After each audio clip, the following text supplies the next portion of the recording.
ethnicities.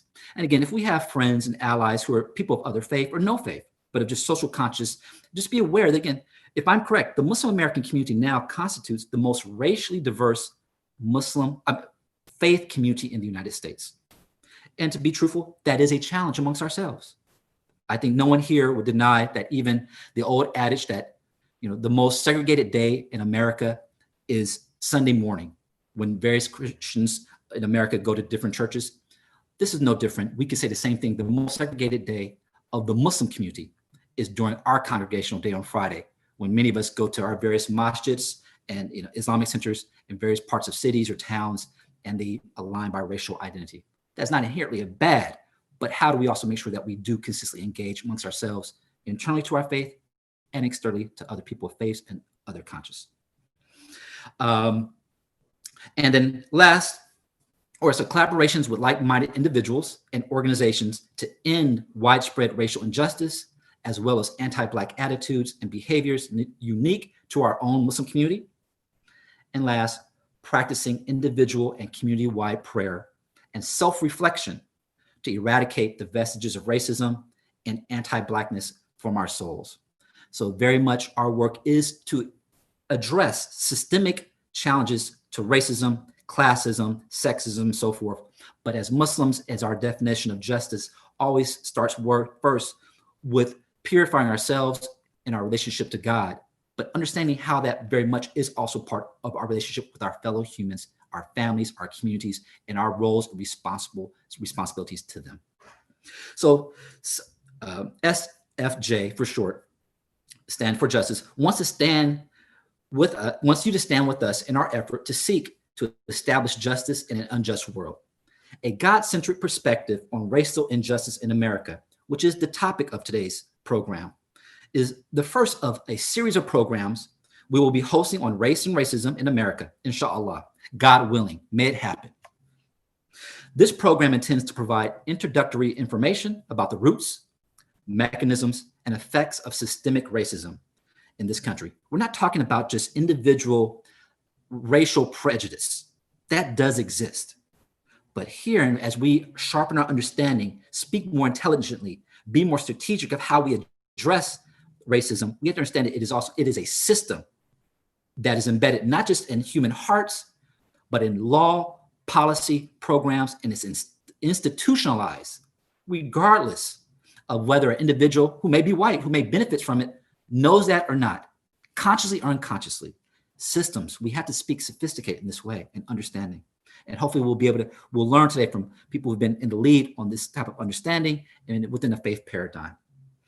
And so we are honored to have a panel of experts join us to share their knowledge with Muslim community members who want to fulfill their obligation to uphold justice, but may not know where to start.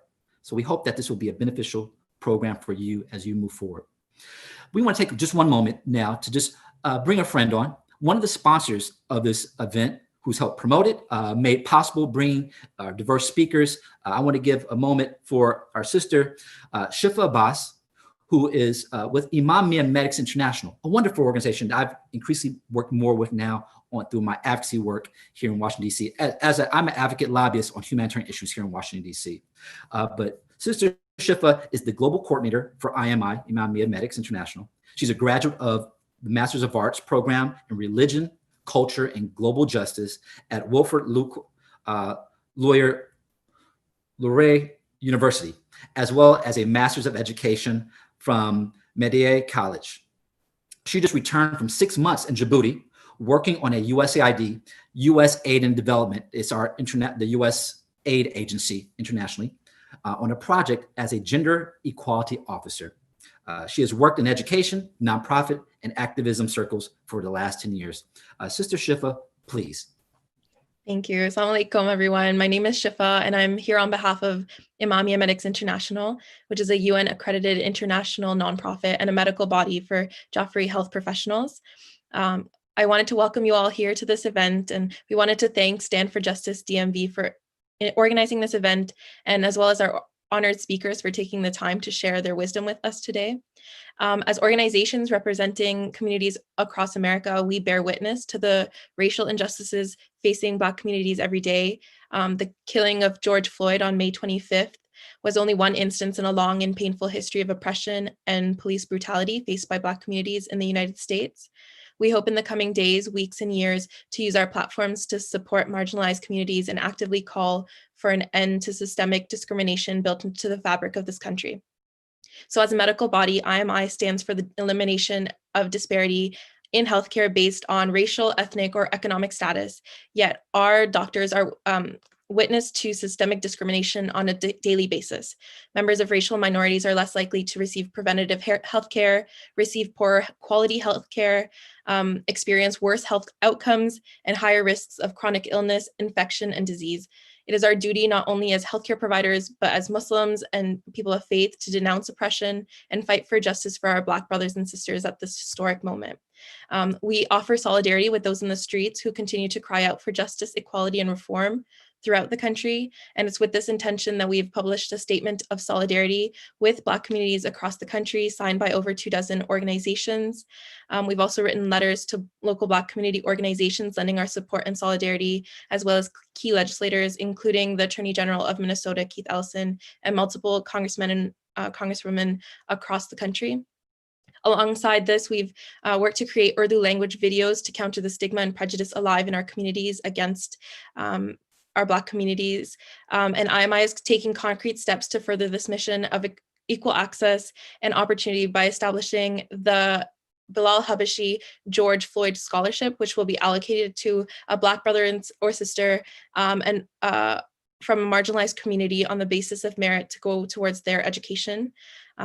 And we know this is the smallest of first steps in a long road ahead to racial and social justice. And may Allah grant us with the tawfiq to help in this noble cause and the ability and willingness to see the errors in our ways and correct them, inshallah. Thank you so much. Well, Jazakallah khair, Sister Shifa, and to all the team at IMI, and also those who support IMI with their donations and their monetary support and volunteering. And look, no doubt, I think many people know I work for Islamic Relief USA. I'm not here today on behalf of Islamic Relief, but as an organization that's increasingly working with IMI, especially through advocacy. People should be very proud of IMI, particularly as it comes out of our particularly Shia community. Please support them. They're responding in transcending ways, being a model for many other national level Muslim and particularly Shia organizations of how they can respond in a meaningful, aligned way that empowers, impacts, supports these communities. Please give to IMI. And just to also let you know, they've also been doing very important work. A lot of people think of them internationally, but they've also had an important role in responding to COVID. We can't forget about COVID. And because of the injustice that we see with the murder of Brother George and the response, the righteous rage that is people out in the streets, it's important that it's be done. But at the same time, that does have created disruptions for many communities who are already struggling with food security, hunger, access to markets, and so forth. So IMI has been doing important work with feeding and medical work. So please support them. And they've been a wonderful representative on the national level Muslim American COVID Task Force and been a leading voice in advocacy, lifting up these important issues. So thank you, Sister Shifa. It is very much the work that you're doing aligns also in anti-Black racism and racism. We got to have a comprehensive understanding of justice and racial justice. And what that means also is what is a just medical policy? What is a just housing policy? What is a just, criminal justice policy? What is a just food security, health policy? And how those we understand, the racial inequities based upon historically in these 4 or 5 key areas that everyone needs to have at least the foundations of a healthy, prosperous life. So we thank IMI for that, and it's very much aligned with the work and things we're talking about today. So we're going to move to our first speaker. So the first issue is really, let's get at it. It's the roots of racism. We got to understand, again, if it is a system, and if it is institutionalized, not just individual racial preference or prejudice, we have to talk about systemic racism, the roots of racism, and then how racism as a system, as an oppressive system, consistently reconfigures itself every generation. No doubt there are strides against injustice, changing the laws, or even some behavioral changes. But racism, it's the hydra where you cut off one head and another one pops up somewhere else. So today we have the privilege of having a real spiritual warrior, a long time. I'm using he's a vet that certified. If you come from the city, he's certified in the struggle. But our good brother, Reverend Graylan Hagler, who he's born and raised in Baltimore, Maryland, and educated at that august institution, Hampton Institute, now Hampton University, the first of the HBCUs. Oberlin College, again, a trend-setting progressive college where the first African Americans to receive graduate level education and masters and PhDs achieved those, over 150 years ago, nearly 150 years ago.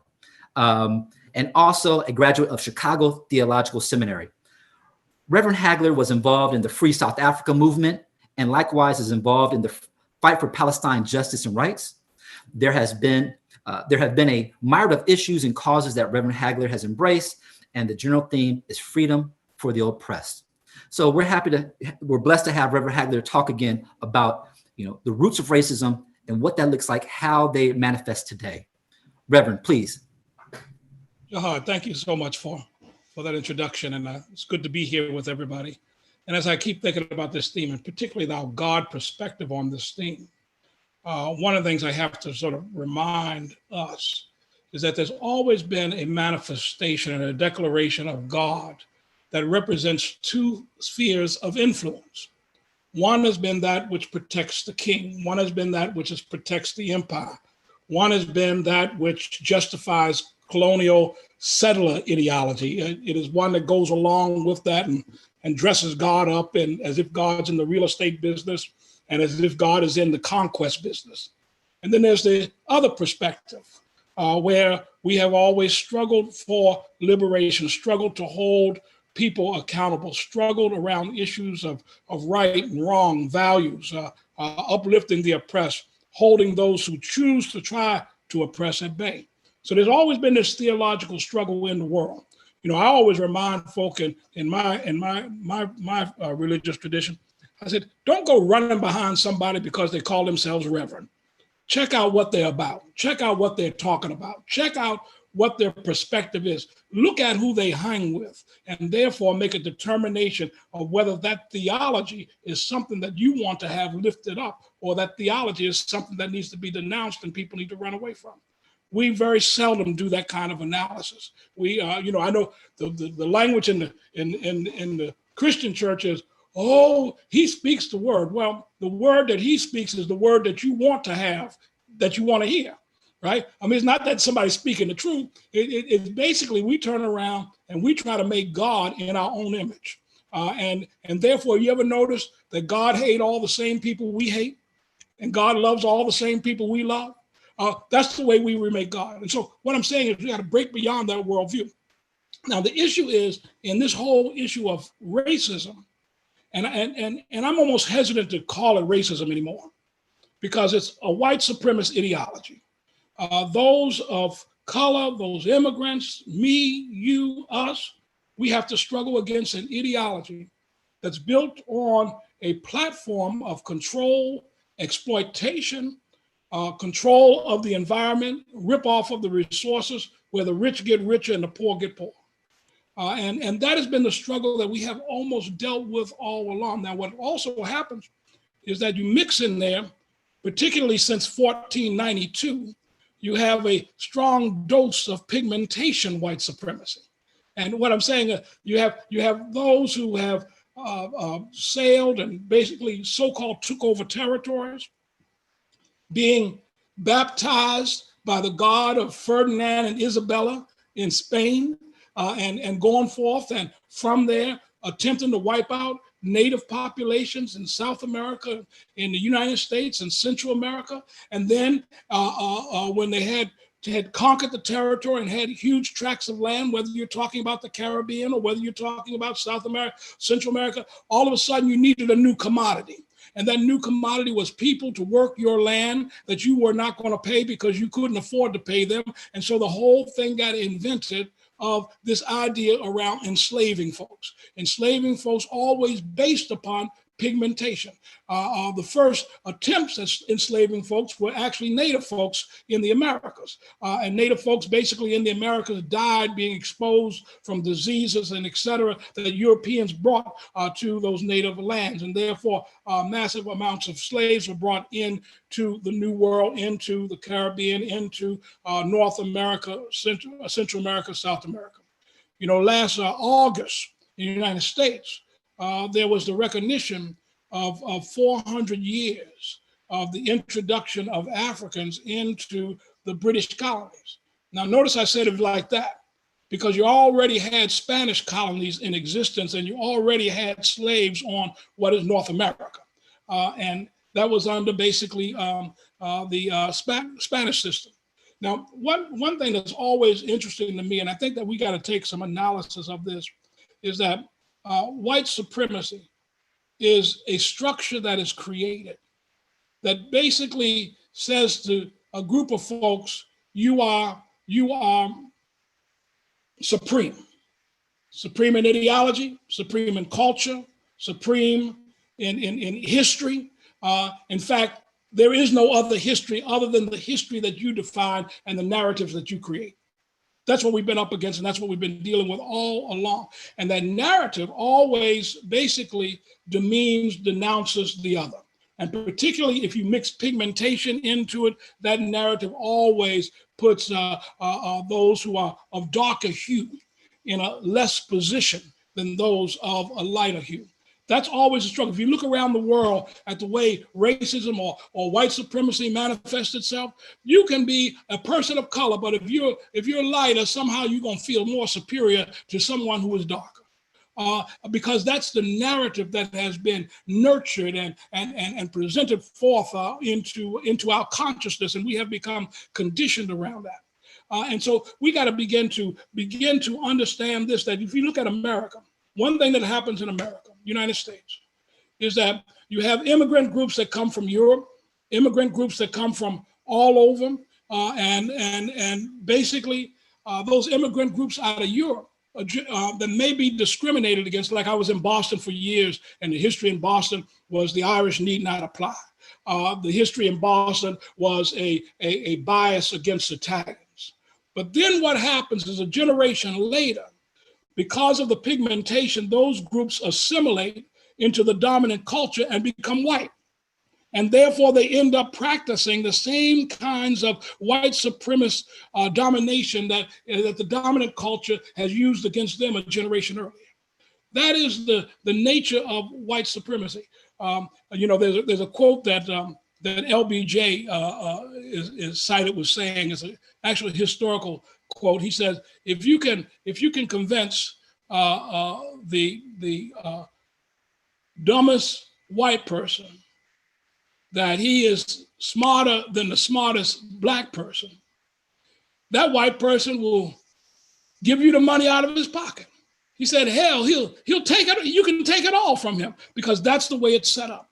You know, it's just like, look at this stuff right now. Make America great again. From what?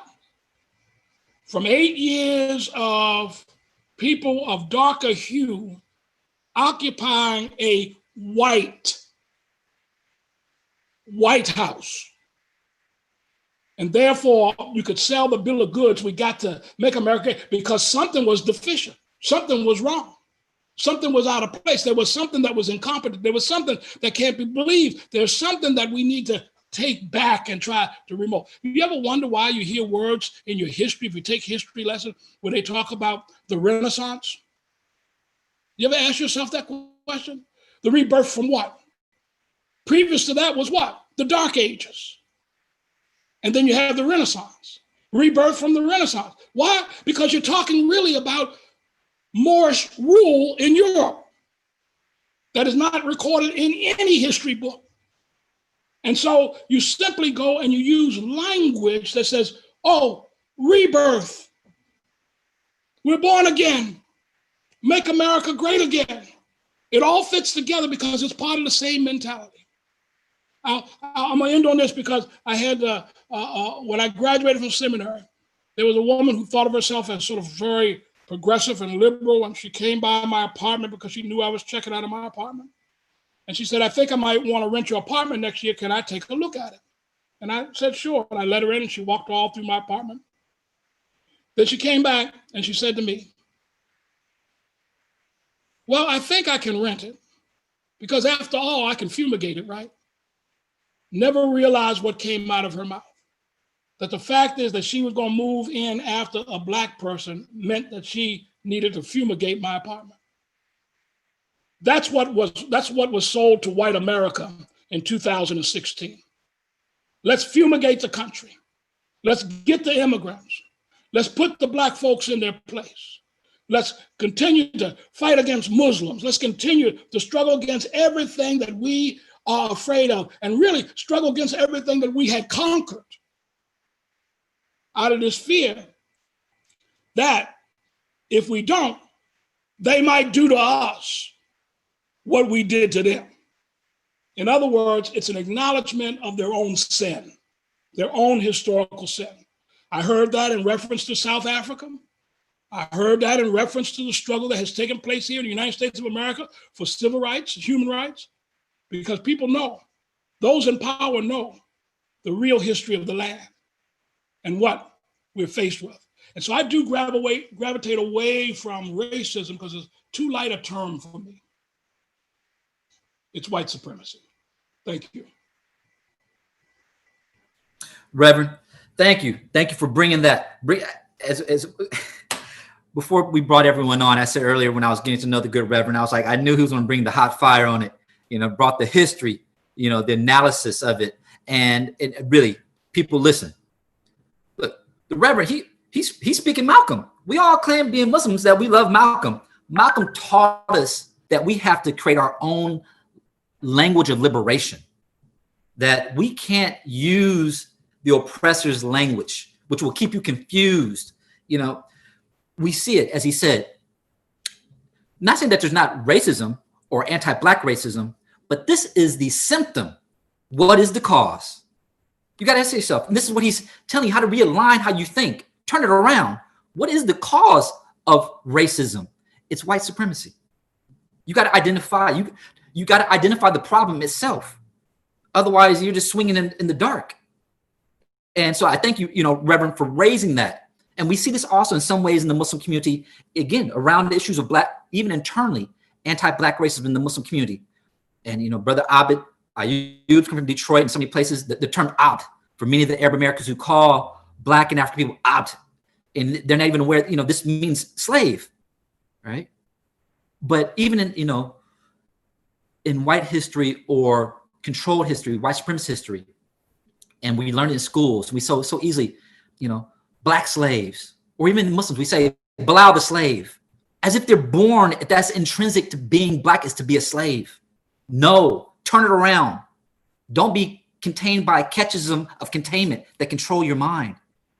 Enslaved person, he was an enslaved African, because when you say enslaved, then it puts the onus on, well, who's doing the enslaving?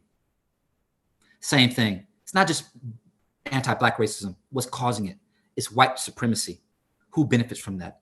So, Reverend, thank you for sharing that. And I think, again, if that's anything, you take anything away from what good Reverend was saying, this small little piece of information can change your way of understanding in so many ways once you start developing a logic and language liberation, as our brother Malcolm said and taught us. So I want to move on to our next speaker. And I think the best way to really, the segue at this moment is to start talking about then, what is the racial milieu of the Muslim community?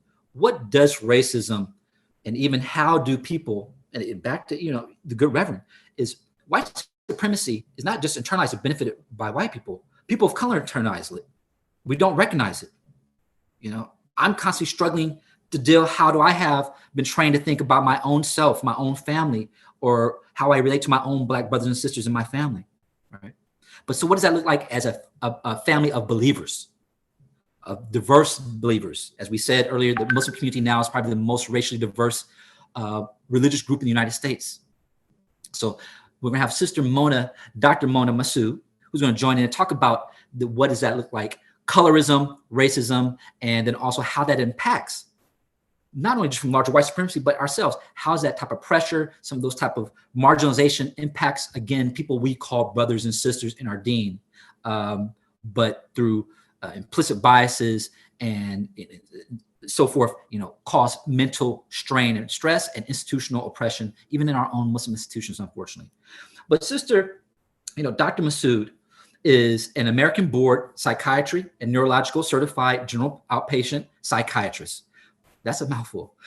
Practicing in the greater Philadelphia area after completing her general adult psychiatry residency at Temple University Hospital, Go Owls, and the medical school at Edward Via Virginia College of Osteopathic Medicine.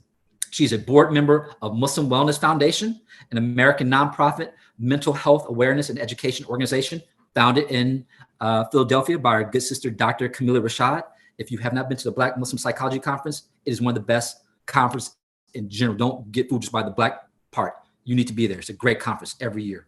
So Dr. Massoud often leads community mental health education events and is most recently the founder and chief organizer of the Physician Support Line, a peer-to-peer support line run by over 700 psychiatrists to help physician colleagues navigate stress during and after the COVID-19 pandemic. So it is our privilege, again, a veteran on this issue of racism and the psychological impacts on our community, and working with the great institution, Muslim Wellness Foundation. Dr. Mona, please share with us. Jazakallah khairan, everyone, for hosting me today on this very important topic. Reverend Hagler, thank you so much for your words. Something that has stuck for me from what you just said, and will hopefully segue into the next part of this, is that we have to find the words. We have to redefine things. We have to reframe what has been taught to us. We have to take back our narratives on who we are and who we want to be in terms of a community and in terms of an ummah in the Muslim community. And we have to often remember in that process of reframing and redefining words that history is often written by the eyes of the people in power. And it does not, so the perspectives that we are given are often one that is inherent to maintaining power, and it is to perpetuate power. So keeping that in mind and going along with the what we were discussing of historic racism in America, I want to talk about kind of racism as it happens and what to do about it in our Muslim community. So roughly, and the stats may be off a bit, but roughly about 20% of American Muslims are African American. And that is African American, I mean like Black American, not immigrant African community. And then we have the rest made up of primarily what we see as immigrant Muslims. And my family is South Asian. We are from the Indian subcontinent. And there is a lot of rewriting of history we ourselves have to do in all of this. And I want to talk to you a little bit about what has caused us to come to this point where we are complicit in anti-Black racism within our communities. And I want to take you kind of back to, and I can only speak, I guess, from the South Asian background, but I think a lot of other immigrant Muslim populations can relate to this as well, because there has been colonization in other countries as well. So basically, I mean, before colonization in India, we've had, the Mughal Empire, which was mainly a Persian Turkish empire. So we did have Muslim rulers at one point in India. And prior to that, there was obviously caste systems that also were there from the Hindu majority. and also were delineated by pigmentation of skin, mainly due to who is working the fields, who is, able to be at home and be spared the glaring sun, etc. And then we had the Persian Empire come again of a different pigmentation. And that also got stratified over time of the ones who were purely from a particular race, those who were converts within the Hindus, and those who were mixed, and so forth, so on. These kind of things were already pre-existing, and then colonization happened.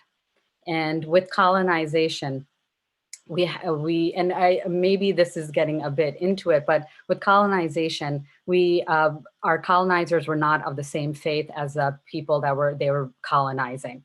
And in that, what was utilized often in European colonization of these areas was known as the Hamitic myth, being that, Ham and Reverend, please correct me if this is incorrect. Ham as being someone who had disobeyed and gone against Noah was punished with, his dark skin, and punished as a way of maybe delineating that, there's an inferiority between him and God's chosen prophet.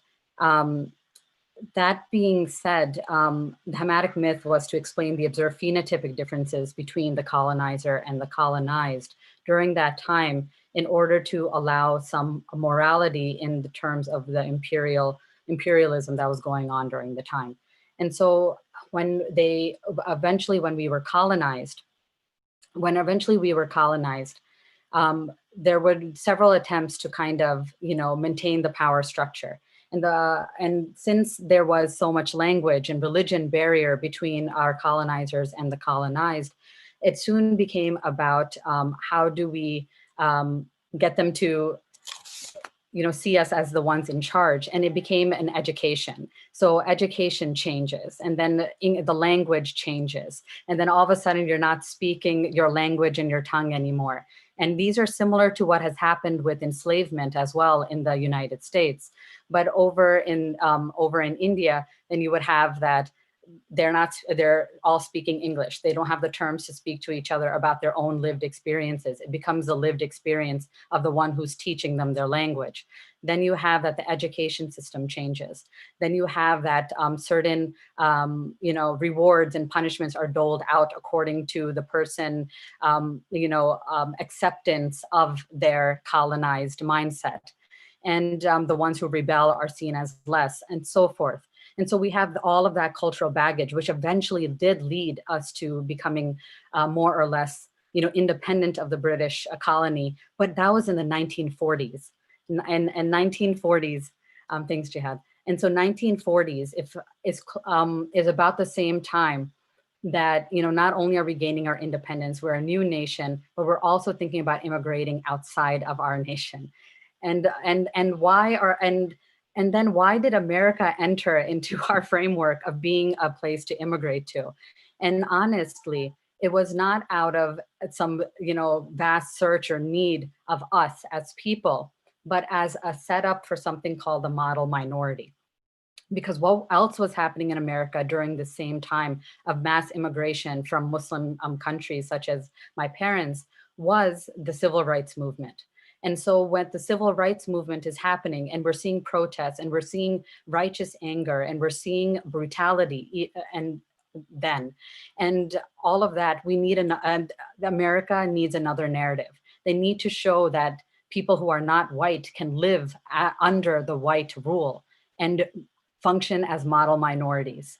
And so we are here, and then we come here, and we are allowed to have rights and privileges that our Black brothers and sisters are not allowed. Who is calling the shots? It is in the end, the people in power who allowed us to move forward and get the jobs that we associate with model minorities, or the education or the position in society as we associate with the concept of a model minority. It is the fact that we were used and as at times also complicit in writing this narrative of having of climbing on the backs of the labor and the work of the Black community in order to be elevated in the eyes of white supremacy. So, and then we are now in this lived experience where we have convinced ourselves that we pulled ourselves up by the bootstraps, that we deserve to be here, that we deserve the outcomes because I went to this, my parents worked hard, they moved from another country, all these rationalizations that we tell ourselves to why we deserve to be in the positions and the jobs and the safety and the strata that we are now are just that, rationalizations that were meant to happen in order to create a divide and conquer strategy within the community that we live in, so that we can continue oppressing the people that were rising up, who were using their voices, who were fighting for justice. Because giving a few a little bit and acceptance and elevation was a lot easier and made economic more sense than to right the wrongs of so many years of inequality for the vast majority of Black Americans. So we are complicit in this situation. And I ask that our brothers and sisters that relate to the immigrant story of coming to America know that we have to do our own research and our own history in what makes us us. Why are we here? What are we doing? And it is easy to live our lives kind of just going on and convincing ourselves of our importance and our worth. But to think of the real reasons behind it is the next step that will allow us to change the narrative. Thank you so much. Dr. Mona, thank you for sharing that with us, giving us an overview of understanding the complexities. Again, we shouldn't think that racism, anti-Black racism, is just a common knowledge, common sense understanding. A lot of people fool themselves to think, oh, yeah, I know racism. No, there's histories, there's institutions, and how does race come into play coming from colonial past as people move to the United States? And we need to recognize this. I just on a technical side, I want everyone to please, if you are having any difficulties with the volume or the sound, you can try refreshing. That could help, whether you're on the Facebook page or so. There was some slight glitches early on. We hope the sound is clear now.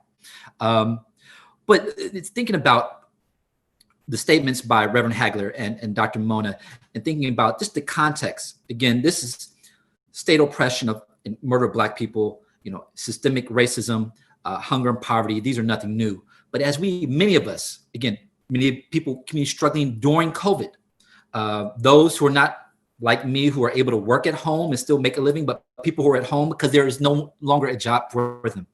People who are struggling for the past 12 weeks, many concerned about where their next meal is going to come from. Are they going to be able to keep the lights on? Their child is unable to learn because they don't have a computer into their home. Or, they may, like a lot of people, only have a smartphone, but 3 children. How are they going to learn off one smartphone? So when we think of these conditions and what people face, and I don't know the full condition. We know that Brother George has a daughter that that he loved and was striving to take care of. But don't tell me about he got called in. It was because of a fake $20 bill. So what? When millions of Americans right now are all facing and concerned about where their next meal is going to come from, their next bag of groceries, you're going to kill someone over a fake $20 bill? We don't even know if that's true. So we see that particularly in the Muslim community, and particularly in places like, if you've ever been to Lake Street in Minnesota, that is a community. It cuts right through largely a Latino community in some parts and a Somali community. And if you were watching from distance, you saw the Somali community were out there in arms along with their Black brothers, American brothers and sisters, and other people of, socially conscious communities. Because again, they come to America, they themselves are victims of anti-Black racism. They responded in kind. And we know the Somali community is almost 99% Muslim. and we had even Muslims coming out from the suburbs, from the South Asian and Desi community. Not saying all, but what I'm gonna say, I am hopeful out of this situation, this unjust situation, is for many youth in our community. And Reverend knows better than me, the old biblical saying, and a child shall lead them. It is the youth. It is the young people in our communities. Unfortunately, many times they may not learn the language of liberation in our masjids from some of our alims, or giving the tools of community organizing, but they're learning them on their college campuses, working with organizations like Amnesty International, or pairing up with the Black Student Association, going out and doing community service, or they're working now at social justice organizations. And we want our youth to do that. But what is our role to give them also a grounding of understanding from the Quran, the traditions, the paradigms of the Ahl Bayt? These are all important. So this is, again, Muslims have been out up in arms in righteous rage and responding.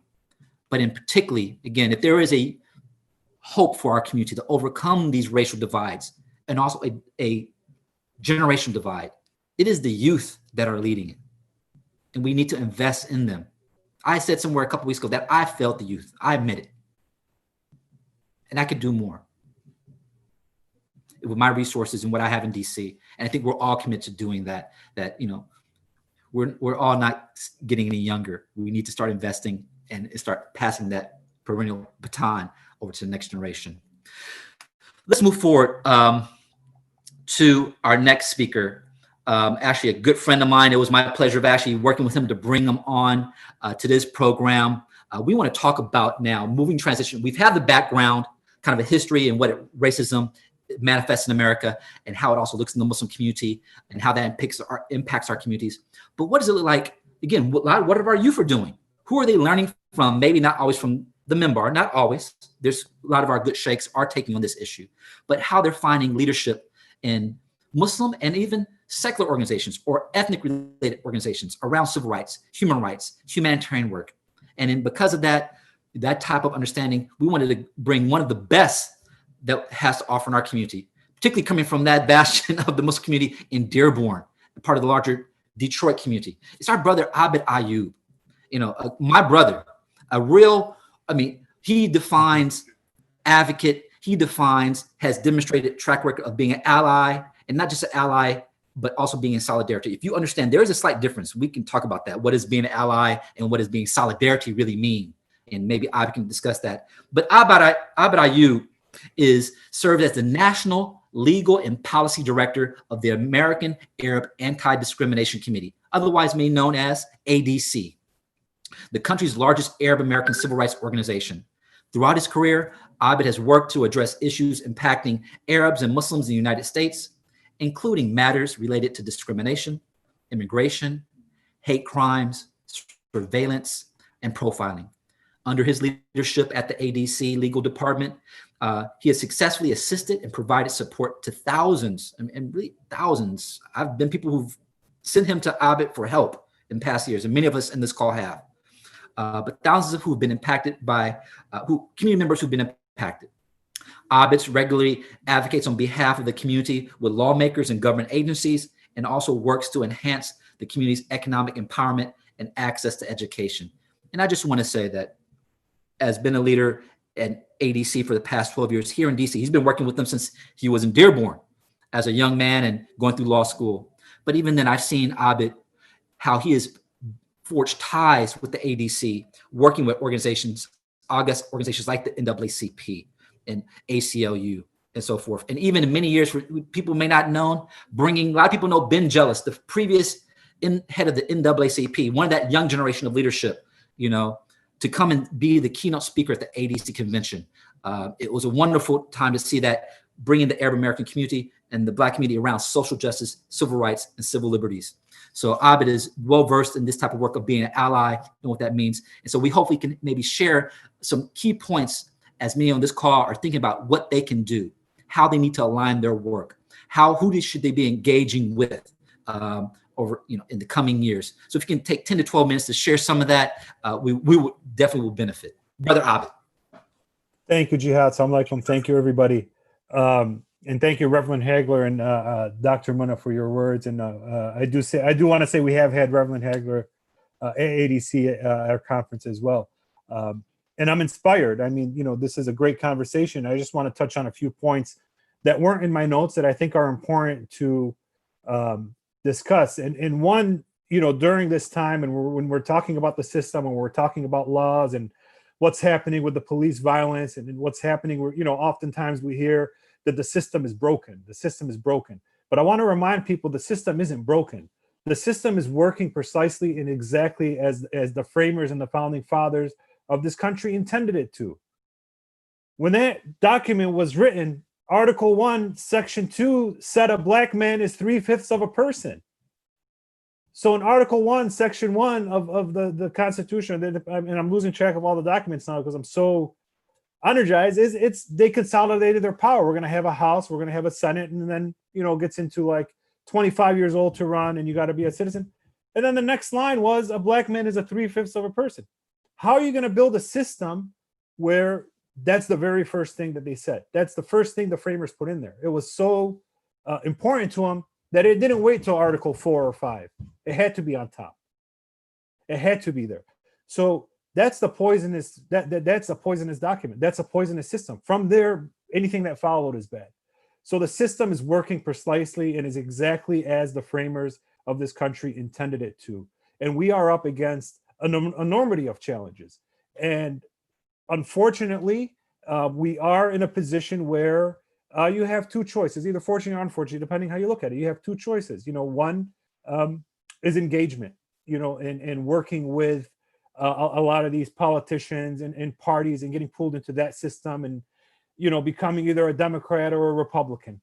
And, we're not affiliated with any party, at least myself. And I'm not speaking on behalf of ADC in this column, in my own personal capacity. I'm not affiliated with any party. Both the Republicans and the Democrats have been just as bad for the civil rights and human rights and Black communities in this country from the start of its inception. So we have to understand, and I'm speaking here from a non-Black minority group, and I'm speaking here to follow Arabs and brown people, is look, we have a role as a community in this, in moving forward, and we have to understand the struggles the Black community is going through precisely in this time. And the one thing I tell people, the first thing you can do to be a good advocate and the first thing you can do to learn about the issues is listen. Listen to what they're saying. But what I always tell people is also listen with your eyes. Listen with your eyes and watch what's happening. Watch what's happening in the streets. Watch what's happening with these movements, and pay attention and try to incorporate that into what your asks are, into what your advocacy is. Go back to the communities, go back to the ground, whether it be in Dearborn or in Ohio and Florida, and connect with the Black community out there to figure out how we can come up with a universal agenda for all of us. Because Black rights, Arab rights, human rights, they're going to be for all of us. None of us on this call are going to benefit completely from the way this system is set up. That's just the reality. As was said earlier, our pigmentation just doesn't line up. Some have it worse, and we got to be understanding of this. We got to realize this as Muslims, as humans, and all Americans need to understand this, right? So we need to push through this and push through justice. One of my favorite quotes from Imam Ali alayhi salam is, nothing can cause nations to flourish like justice. How do we achieve that justice in this country? How do we push and pull with our politicians? We have elections coming up. It's not the greatest of systems. We're not head over heels over the Democratic Party. The Republican Party wants to, get us out of here as quick as they could. So what do? It's important to pay attention to a lot of the local races that's happening. And I'll point to Minnesota as an example, where we have one of our own brothers, we have as Attorney General, Keith Ellison. This is not a national position, this is a state position. But you have Keith Ellisons, you have attorney generals and district attorneys running across the country. With good district attorneys in your cities, you can bring more charges, you can change the way policing happens, you can change the way things are implemented and crime is addressed. So it's important to work with our communities, work with our partners to figure out how we can address these. And don't speak on behalf of the Black community. Don't go in there when you're meeting with these candidates, think, you have the agenda or this is what you're going to push through. I can't stress enough, important to talk to them, get an understanding of these issues. But the the biggest issue, the biggest problem we're going to face moving forward is what role do we as Muslims, do we as, minority communities play in this two-party government system? And that's a difficult question to answer on this call or on this webinar, right? I can say, get engaged, work with the campaigns, volunteer, and a lot of people will agree. But we're going to have a lot of people in the community say, why should I do that? They've been just as complacent as the others. They've been just as guilty as the others. But as I said, there's a reality. The reality is, if Trump gets another term, most likely the Supreme Court is gone. And then our challenges have become even larger. Because as an attorney, I can tell you the 5-4 decisions are going to become 7-2 decisions, 6-3 decisions. And you could forget about any rights that we have left on a federal level are gone. That's the reality we have. And even though we're not, excited over the Democratic nominee, even though we're not head over heels on him, or we may think there's another option, another third-party option we can go to, we have to understand that the importance our community plays in addressing these. And we have to be at the table on a universal agenda, universal human rights agenda for this country, and how we can pursue that.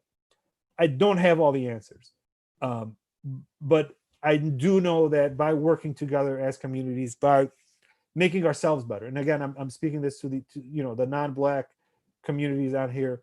Make yourself better. Understand the other community. Get rid of the racism in the community. Listen to what Dr. Munna has to say.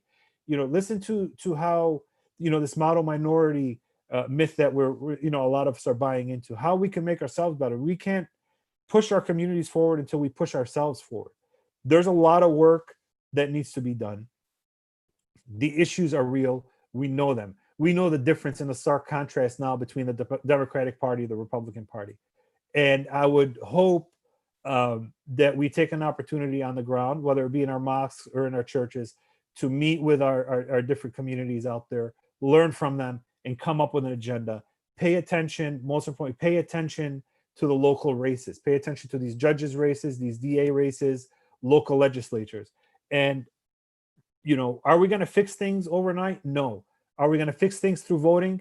A little bit we may. But are we going to fix things, by continuing to take to the streets, by continuing to have our voices heard? Absolutely. And that you don't substitute one for the other. Just because you're going to vote doesn't mean you can't go out there and have your voice heard. You can do both. And I know there's going to be some that will debate with me back and forth saying it's not worthy. But again, please pay attention to the realities that we have and the role we can play in addressing this and helping the community move forward, even if it's incremental at this time. Thank you. Brother Abid, I want to thank you for sharing that. Again, we're not going to cover all. Look, someone said to me, we got to trust the good intentions of our Muslim brothers in figuring it out and solving racism. Well, if it was all about just good intentions and being good Muslims, that meant racism would have been solved 1400 years ago, day one, from the prophet receiving revelation. No, it reconfigures. It is a system that we have to constantly be, keep the lookout on and pressing and working and taking it seriously. But I will say this one thing: if you're a young person on this webinar, or if you're a parent with a child or a young adult in your home who's going to college, I will say this: what you need to do is you need to start interning. You need to spend your time in your college years or right after you graduate. Come to DC. Apply to be an intern, especially if you want to go to law school. Intern at ADC. Work with Abid Ayoub. Or if you can't get at ADC, go to the Leadership Conference on Civil Rights and Human Rights, or ACLU, or Capitol Hill, or do an internship at Human Rights Watch, whatever it is, and then call Abid up and get coffee with him once or twice during that summer. Call me up. I'll talk about what I'm doing on Capitol Hill. We need more Muslims and we need more Shia doing these type of opportunities while you can. Webbing both your school learning and your practical knowledge learning through internships, fellowships in public policy, advocacy, community organizing, and so forth. Let's let 1,000 flowers bloom every summer with young Muslims and young Shia coming to DC, interning on Capitol Hill, at ADC, at Islamic Relief, and so forth. If you need, we'll do another follow-up webinar on that. to help you to understand that, especially if you're a rising junior and a rising senior, or those months. And call Dr. Mona, and call Muslim Wellness Foundation and the Black Muslim Psychology Conference. They have a wonderful fellowship program, particularly for Black and African youth who want to learn about psychology and mental health, and helps put on the conference. Participate in those programs. So, they're made available. That's part of the process of gaining the tools, the resources, the networks, and the knowledges that you need as a young leader. Again, I failed you, and I'm trying to make up for it. Call me. Let me know how I can be of help to you. So we're going to finish off, at least with the core of our program. And also, as we're getting to our last formal speaker, if you have questions or formulating ideas, please utilize the Slido, slido.com website, event number 37891. Submit your questions there. We have a team who will be looking at your questions. We will submit them for the last 20 minutes as we're getting close to that time. Please, if you do have questions, submit them through that format. But our last formal speaker is a brother I've had the blessings to know for over a decade. And he is really what our community deserves. Actually, we have two sheikhs on. We have a special guest at the end too. But two of the premier, most learned, and from our community, born and raised here, who've sacrificed their time and their development, spending many years, decades, learning classically jurisprudence, fiqh, understanding of our deen, traveling around the world, but coming back now and really reestablishing roots, being resources to the Muslim community, applying their classical learning to the day-to-day trials and tribulations of being a Muslim American and just being a human in America. These people just are speaking just to Muslims, they're speaking to diverse communities, and it's for our benefit. They're taking on the mantle, passing the baton from Reverend Hagler even to the Muslim community. So who I'm speaking about is our good brother, Sheikh Jafar Muhibullah from IBA, the Shia Majority Center down in the great city of Houston, that little blue dot in the middle of the state of Texas, in a sea of red, or maybe now turning purple, we'll see. But Sheikh Jafar has spent over 20 years studying Islam in Medina, New York, and Qom, Iran. He writes and speaks on a wide range of relevant and important topics representing the Muslim voice. And Sheikh Muhibullah holds a MA in Islamic Studies from Duke University, and he's participated in advanced studies in Islamic jurisprudence from Darul Kharij in Qom, Iran, and completed research towards a PhD program.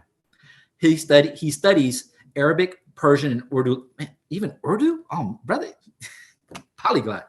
Urdu literature, discourse analysis, Islamic philosophy, law, and theology.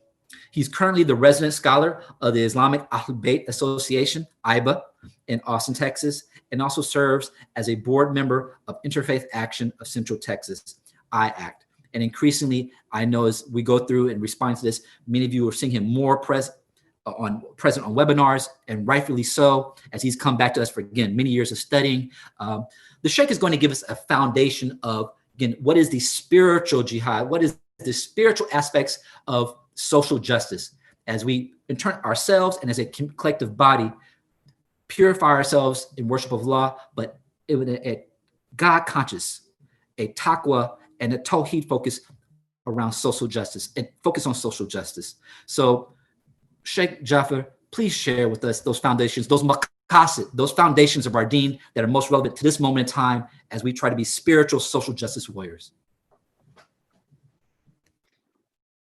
Bismillahirrahmanirrahim. Thank you, Jihad. Also, I'd like to thank the other panelists. Thank you, Abid, Mona, and Reverend Hagler for your presentation. As I'm coming on, I was asked to give some references as well, some things that folks can do to follow up on this. So before I give something that folks can read with regards to the topic I'm giving, I definitely want to point people in a direction that they can read a little bit more about what Reverend Hagler, he stated, and also what the Mona, she stated. there's a book by the name of We Are All Moors. And I'm sure that a lot of folks, they may not understand that some of the history that Reverend Hagler gave is very, very deep, very in detail. So if you read this book, We Are All Moors by Anwar Majid, he kind of outlines also what Reverend Hagler was talking about, the experiment that the Spanish did in colonizing the South Americans and so forth, so on, the natives of this land, and how that also plays out even today as this white supremacy ideology is at the forefront. Another book I want to point everyone to, there's a book by the name of The Everyday Language of White Racism by Jane Hill. This also talks about how white supremacy, or this white supremacy ideology, is steeped in the culture of America. And I think Abid, he hit the nail on the head as well, to show how it is systematically embedded within the system. I'll give you one example, and this is a very interesting example because a lot of us, we may come across this. It's not mentioned in Jane Hill's book, but nonetheless, it's in a PhD dissertation that I read. It's about the word ain't. You might find a lot of Black folks, things like that, they'll use the word ain't. The ironic history about this is that it was a word that was created by a lot of aristocratic white folks, and they would use it among themselves. And then when their Black servants, they picked up on it and they began to use it. They completely eradicated this word from their vocabulary, and then they began to create this negative kind of understanding that, oh, whoever uses this word ain't, they don't know English properly. So even today, if you hear someone who says ain't, it's not because, you know, that they're making this word up and it is come from a lack of English. It actually came from the white folks. And when the Black folks adopted it, they got rid of it and turned the tables. So a very interesting history there. But nonetheless, what I want to do when I'm grounding you guys in this understanding, the spiritual understanding of racism and what we can do. My last reference is a book that most of the Muslims are familiar with, but perhaps they have not studied it deeply, or deep enough to understand what their Imam is talking about, Imam Ali. So the Nahj al-Balagha. So if you open this book, Nahj al-Balagha, to Sermon 192, in Arabic they call it the Sermon of Al-Qasiyah. And in the sermon, Imam Ali, he addresses the idea and the concept of al-asabiyya. Now, asabiyya, it is perfectly in line with my dear brother, Shaheed Al-Hajj Malik Shabazz, Malcolm X, he stated. It is all those negative isms. If you know, asabiyya encompasses all of that. Imperialism, colonialism, racism, tribalism, nationalism, any negative ism that you can think of, even that very interesting ism that Brother Malcolm, Shaheed Malcolm, he mentioned, and that is dollarism. That when the almighty dollar comes forth and you get caught up into a dollarism, then with regards to justice, people are silent because they're afraid to lose their status. They're afraid to speak out against injustice. That injustice that exists everywhere. So what is that, you could say, the spiritual connection or the spiritual illness that is associated with racism or all these other negative isms or those ideologies or those things which brings us or maybe sometimes subconsciously ties us to this ideology of white supremacy. Imam Ali in Sermon 192, he speaks about that event that we also know about in the Quran, where Allah subhanahu wa ta'ala, he asked Adam, or where he asked the angels to bow to Adam. And so everyone bowed except for Satan. And why didn't Satan bow? Satan said that, you know, you made me of smokeless fire, and you made this man out of clay. And in fact, when we read the Quran, it is a dark clay. You got the hue going on is there as well. So he refused to bow. And because he refused to bow, Allah subhanahu wa ta'ala cast him out of the realm of the angels. Imam Ali alayhi salatu wasalam, with this, he says that Iblis, he displayed the quality of asabiya, of this racism, or all those negative isms, and at the root of that al-asabiya was takabbur, pride. So he prided himself and what he believed was a quality better than Adam. And if we go to the root of racism or even imperialism, colonialism, all these type of things, you have this mindset of folks looking at what they have, not realizing that, well, if you've been given fluency, you've been given a wealth or abundance, then this is a blessing from God. And it is a test from God. But instead of understanding this, what happens is that they take it as pride, and they take it as a mark that, well, I am better than this person. They take their color for those individuals who simply look at color, and as Reverend Hagley said, it is actually more than just color. A few people are stuck on the color, but they take that and they give themselves a mark above others. They say, well, because I'm this color, that I'm better than those folks. Because I have this position, that I'm better than those folks. And the cure to that, as Imam Ali, he states, he says, arm yourself with humbleness. And only if you arm yourself with humbleness before Allah subhanahu wa ta'ala, then you're able to begin to cure this. And why should we humble ourselves, or how exactly should we humble ourselves? I mentioned this in one of our other webinars that we had. Allah subhanahu wa ta'ala, he states in Surah Al-Rum, he states that he has created this heavens and the earth, and he has created you, meaning mankind, with different colors and with different languages. And he says this is one of his signs. In other words, it's a sign of God's greatness. But when we don't humble ourselves to understand that and to see that, we become arrogant and think, well, my color is better than that color. Or at times we may think that, and this is the thing where we talk about, white supremacy ideology. Why is it more than simply color? Because you have folks, as Shaheed Malcolm, he also stated, very beautifully, he stated that, who taught you to hate yourself? Who taught you to hate your color and the texture of your hair, the way you look? Who taught you to hate the broadness of your nose? Again, the white supremacy ideology.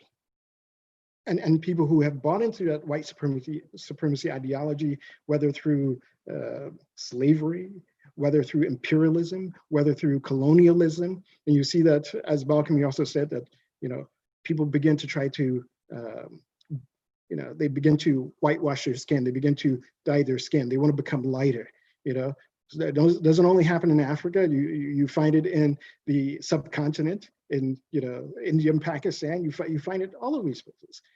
Why? Because their standard of what seems to be good is white. The lighter I am, the better I am. When this is actually a superficial standard of goodness and greatness, of righteousness. Allah subhanahu wa ta'ala, he actually puts the standard of what is greatness? What makes a person better than another person? And Allah subhanahu wa ta'ala, he states, he says that he's created you from male and female. He's created you of different tribes and different nations. Inna akramakum indallahi atqakum. Only those individuals who are more conscious of God is better. And being conscious of God, that means that you will understand all of the variety that Allah subhanahu wa ta'ala has placed in this earth, from our different colors, from our different languages, from our, again, different genders, male, female, from the variety of fruits and blessings that Allah subhanahu wa ta'ala has given us. We understand the greatness of Allah subhanahu wa ta'ala. And when we understand the greatness of Allah subhanahu wa ta'ala, we appreciate those differences. We embrace those differences. And only by doing that, as Imam Ali also he says, and this is a sermon that I believe the community should read, should sit down and study, because again, you want a spiritual path to rooting out racism or rooting out this white supremacy ideology, then it lies in Sermon 192. And truly understanding that spiritual illness there. Likewise, you couple it with the other two books that I mentioned, the We Are All Moors, so that you'll understand some historical foundation of white supremacy, and also the everyday language of white racism, so that you will understand even kind of the very subtle language and the very subtle culture of racism and white supremacy. And this is why I think it's a very grave disservice to folks of color in this country, especially those who have African roots. And this is why when Reverend Hagler, when he mentioned about the Boers, it put a very big smile on my face, because not a lot of people understand that when the slave trade, when it began, the whole of West Africa was part of the Maghreb. It was part of the Western Muslim Empire. It was the Maghreb. And this is why the Africans who came here, they are rightfully, or at least if you want to understand who they are truly, then they should be called the Moors. Simply giving their name as, oh, these are Black people. This is a language of racism. It's a language of white supremacy. Unfortunately, a lot of the Black folks themselves have bought into this, but we've been taught, at least this is what we're, part of the ideology of white supremacy is to remove the cultural and the heritage of Black folks who have been brought over here. So you say, oh, well, they're Black or they're African American. Most white people, if you ask them, again, white, they're pitting white against Black. But if you ask those individuals who check white on the census, oh, well, where's your heritage? They'll tell you, oh, well, at least the Muslims who are part of the Moors, oh, we are Iranian because they check white. Oh, we're Arab because they check white as well.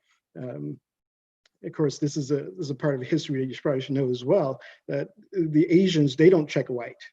Those who are from South Asia, those who are from India, Pakistan, why don't they check white? Well, the history of that is in 1907, President Roosevelt, he banned people from the subcontinent from becoming citizens. And why did he ban them from becoming citizens of America? He says, well, they're not white. He says, we can't classify them as white people.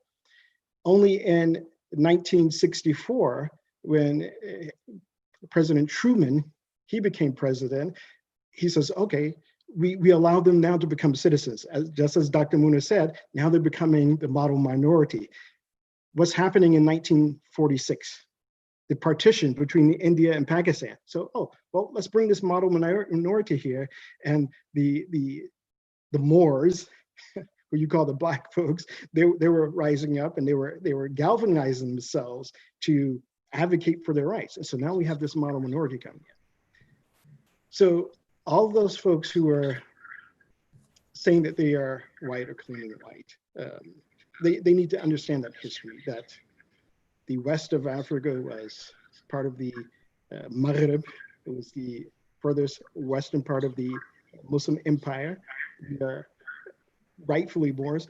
And if you ask all these white folks, they're collecting white, this is my point, they'll tell you, oh, well, we're from Iran, or we're from Lebanon or Iraq. They can tell you that.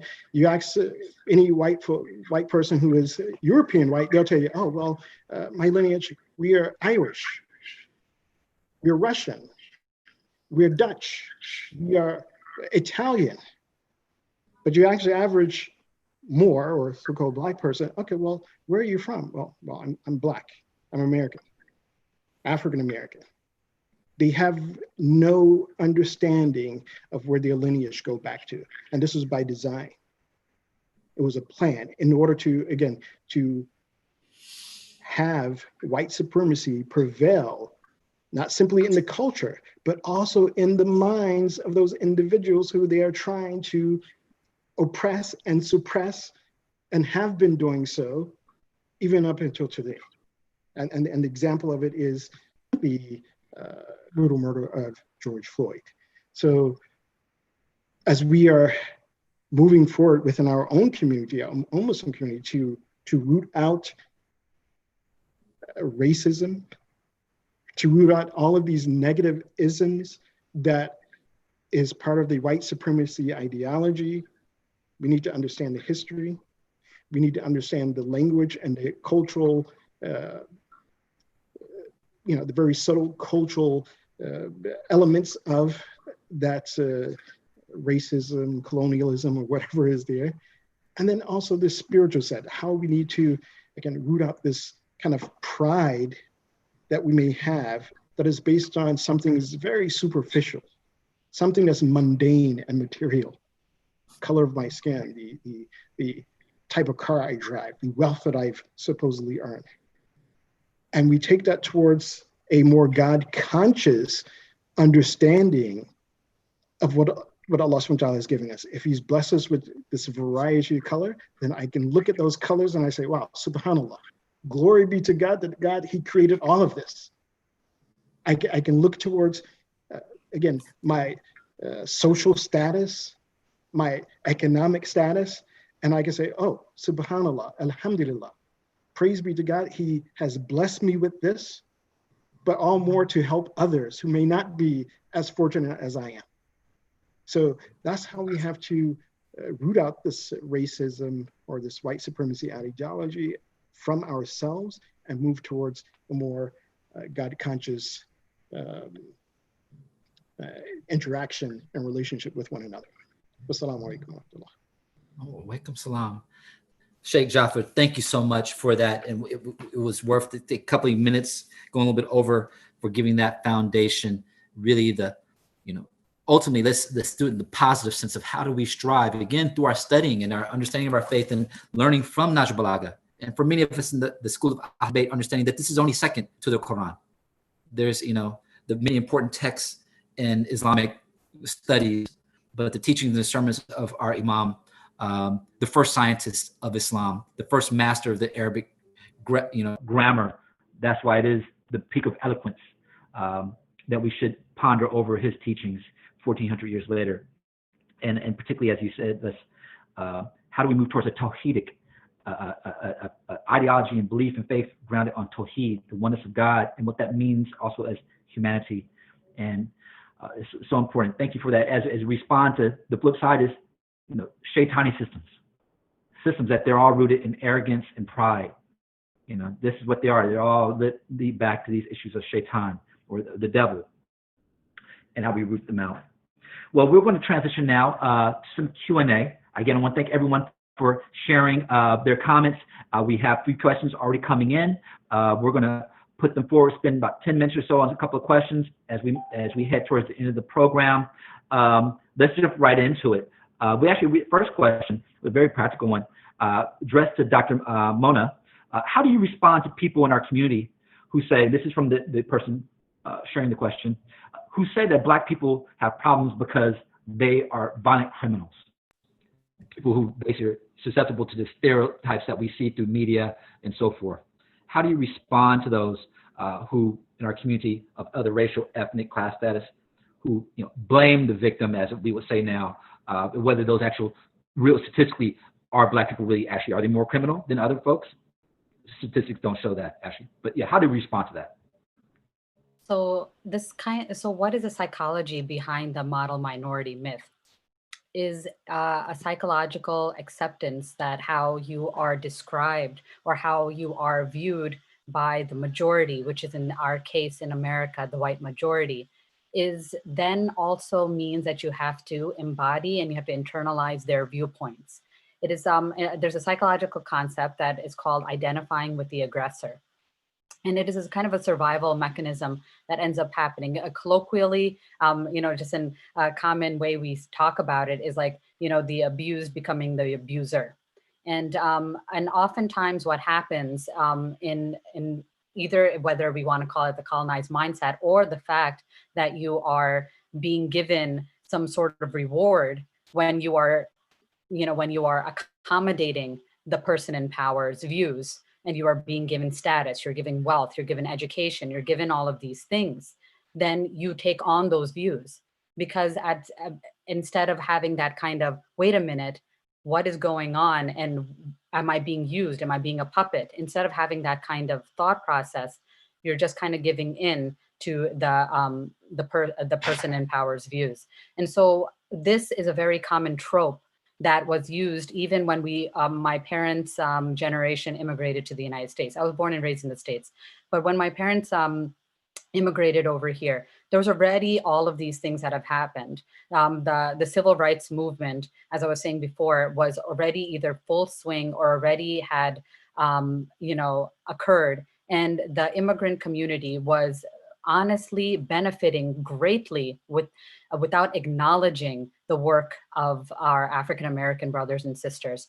And we were benefiting it because, again, we were set up as a rival to them on purpose in order to continue the narrative which includes the concept that they are this, they are lazy, they are this, they are unable family dynamics, they are not able to do this, or whatever other ideas we often hear as tropes.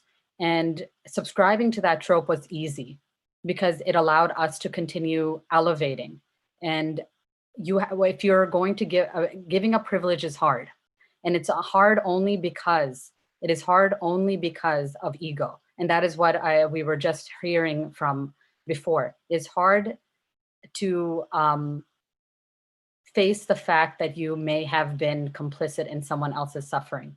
And but doing that work is actually liberating. When you realize that you've been played, you are free. Just like what actually happened overseas. When we realize we're being played and being utilized for a purpose that is diminishing our worth in the end, then you are truly free. So I would ask ourselves, what I would tell that person who had that question, as well as anybody else, where am I getting this knowledge from? Who told me that? And then start there. If that knowledge is not coming from an actual interaction, an actual data, evidence-based, data, then where am I getting this information? And then why am I perpetuating this information if I don't know where it came from? Thank you for sharing that, Dr. Mona. And even harking back to the last few comments of Sheikh Jaffer, and even harking back to Reverend Hagler, just the issue of, again, even as racism, internalized white racism is even within Black and brown people. And sometimes if there's not even a manifestation or understanding of the history of even Islam amongst African people, the foundation. Now slavery was a doozy, to say the least, on historical breaks of knowledge transmissions and so forth.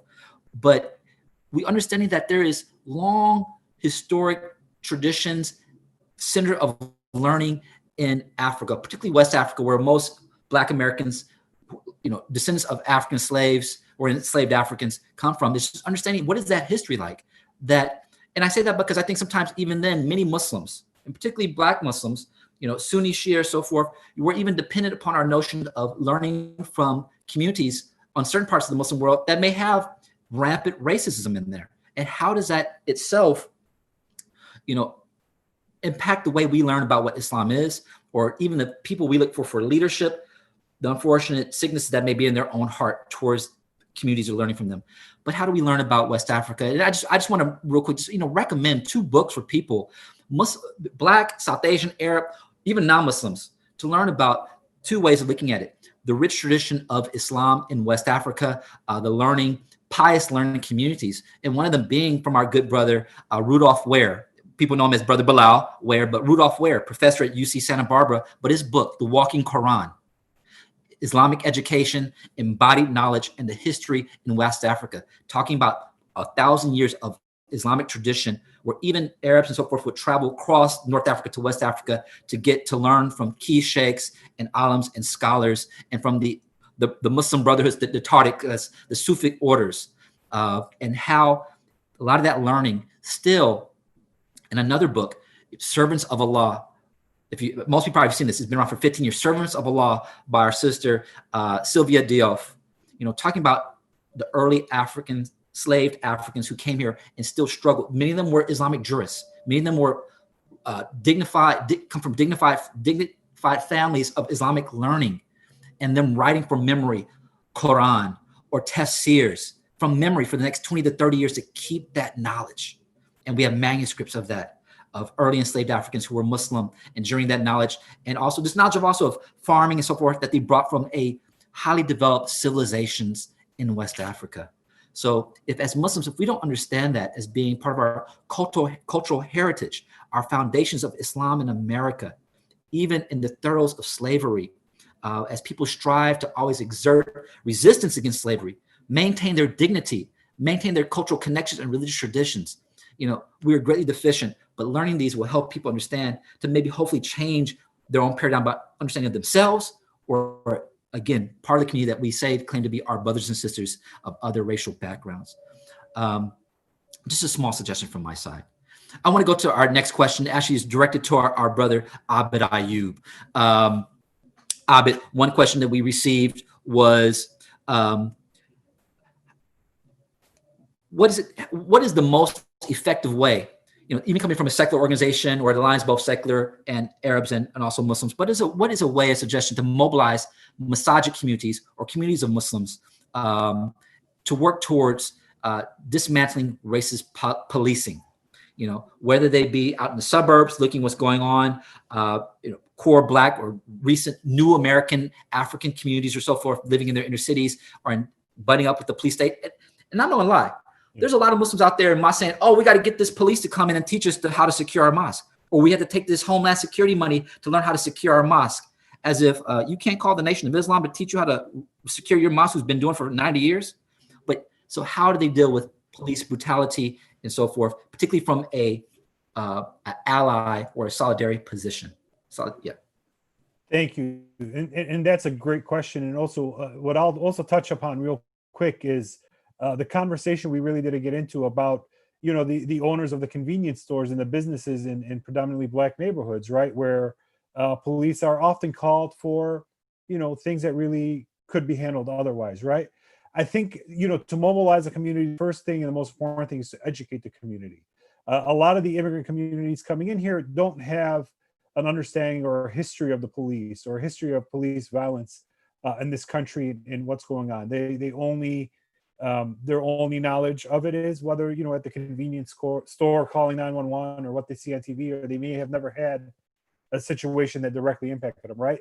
So that's why it's important on the ground to team up and connect with, organizations that are working on these issues and try to develop, what the agenda is and how you can be an ally and push that forward. The other piece of it is the anti-racism work. We got to have our community start looking at alternatives to calling the police. We got to have for our business owners de-escalation exercises. We got to have for, folks that live in neighborhoods, if they see a Black man walking down the street, don't get nervous about it. Don't call 911. I know that sounds brash, but that's the reality. This is the reality of a lot of these individuals. They got to have an understanding of the damage calling 911 or the damage calling police can have and the impact it can have. So there's got to be some frank conversations. I know people use the term, difficult conversations. Regardless, whatever you want to call them, they're conversations that need to happen. We need to reach out to our community members, to the mosques, whether it be a Friday prayer or programs on their own, and start talking about what role we can play, how we could be good allies, how we could be, stand in support and solidarity of these communities, and for the business owners. And we can have a whole other webinar on this. But for the business owners, how to engage in some de-escalation practices and exercises and implement some de-escalation measures in these businesses And that, that's not even getting into the conversation of, providing, healthier options in your convenience store, providing better opportunities, better, business models to use in the, in the Black neighborhoods. That's a separate conversation, but just focused on the policing. The core of it is going to be some education, conversation, and then connecting with and following the lead of, as you said, Jihad, of communities and groups that have been doing this work for decades. It's not new work. It's been there. Just take an effort to read and to understand the history and learn from those that have gone through this, and learn from those that are going, through this directly, and what you could do to help push a unified agenda forward. Thank you, Abid. I'm going to pose a question that is both to both our good Reverend Hagler and to Sheikh Jaffer. Reverend, many of our imams, that we have to be truthful, we have to be honest, where even particularly a lot of imams or sheikhs that are at major masjids, some communities, there's been a practice for the past 20, 30 years of bringing in immigrant imams and scholars from other countries who don't know the lay of the land of America. They're not trained out to be public affairs imams and to address systemic racism, or doing the coalition that we may see in the prophetic Black church, or even Father, Flager in Southside Chicago. Do you have any recommendations of any type of networks, organizations where, with at least there being increasing numbers of interfaith engagement in the cities, which may be around just having dinners and talking about, oh, I'm Muslim, you're Christian, but more of a practical about the public issues, the social issues? What type of networks or trainings or organizations out there would you recommend many of our imams and sheikhs and scholars to get connected with, or even resources, a book or two that these should maybe reference and learn that gives them a language of faith, social justice type of work? Your suggestions on that? Well, that's an interesting subject because it's harder said than done. And one of the things being is that very often when you have people who are immigrants, they really don't understand the nature of racism in America and white supremacy in America. And so, they buy into the cliches. Well, y'all just don't work hard enough. You're lazy. You're right. All the other types of things. Few things that exist, because most of the folks I work with, we've been in the battlefield together. I mean, so we don't have no theological problems. We out there fighting together, struggling together. I even think about my good friend. He's a little disabled, but Imam Mahdi Bray. We worked together over the years, and Imam Jahari Abdul Malik, those are folks that every time they call on me, every time I call on them, we're there, because there's that trust, right? We're in the battle together. Imam Nahidian down in Manassas, Virginia, right? We're in the battle together, and we have a different trust level. And I think what happens with half these interfaith groups, if folk get together to sing Kumbaya, as we call it, right? Which means that, you got a pretend truce going on, and you ain't gonna do nothing together. Particularly, you're not gonna do anything that's controversial together. I mean, it's like right now having an interfaith group that refuses to discuss Palestine. How are you gonna how you not gonna talk about that major human rights issue? But you're not going to talk about it because you want to have this little truce, if I can put it that way. So, so it's not, it's you have peace, but in that case, peace is absent of justice. I point to things like, though, that you can get into, like Reverend William Barber from the Poor People's Campaign.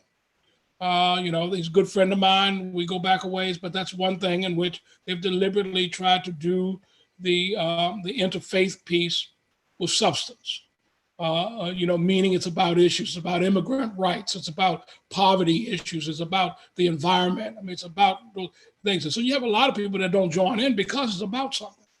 But I think the one thing that the immigrant community can do is, how when folks become naturalized as US citizens and they go through the indoctrination period, I think you got to have folks indoctrinating your own as they come in and say, look, let me give you the real dope on what's going on in the United States, right? They're going to feed you all this stuff. Yeah, we know you got to do it because you're going to be naturalized, become a citizen, but just understand there's another story.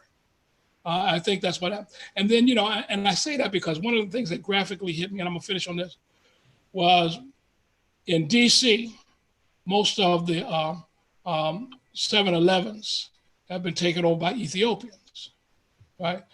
Prior to Ethiopians, it were Indians, right? And you know, because it had gone through basically, and prior to them was Koreans. So Korean, da, da, da. Well, I was in a place the other day, and brother looks at Ethiopian cashier and says, "You know, you're my sister, right?" And she looks at him. She says, "No, I'm not your sister."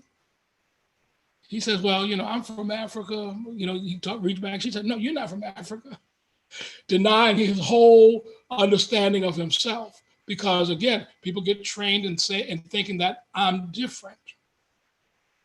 I'm different than that narrative. And that's what we got to break people out of and get people to understand that they're going to eventually go after you too. Because she might be Ethiopian right now, but a generation later, her kid's going to be Black. Oh. Well, Reverend, thank you for sharing that, and also, you know, lifting up that important campaign, Reverend Barber, with the Poor People's Campaign, which has been going for a good 2 years, and I've been on calls with him. I do highly recommend, if you are in a sheikh or alim or imam on this call, you've never heard of that. I hope you have. Hey, they're having action actually coming up next week. I know if you're associated with ICNA Justice, they're promoting the Poor People's Campaign.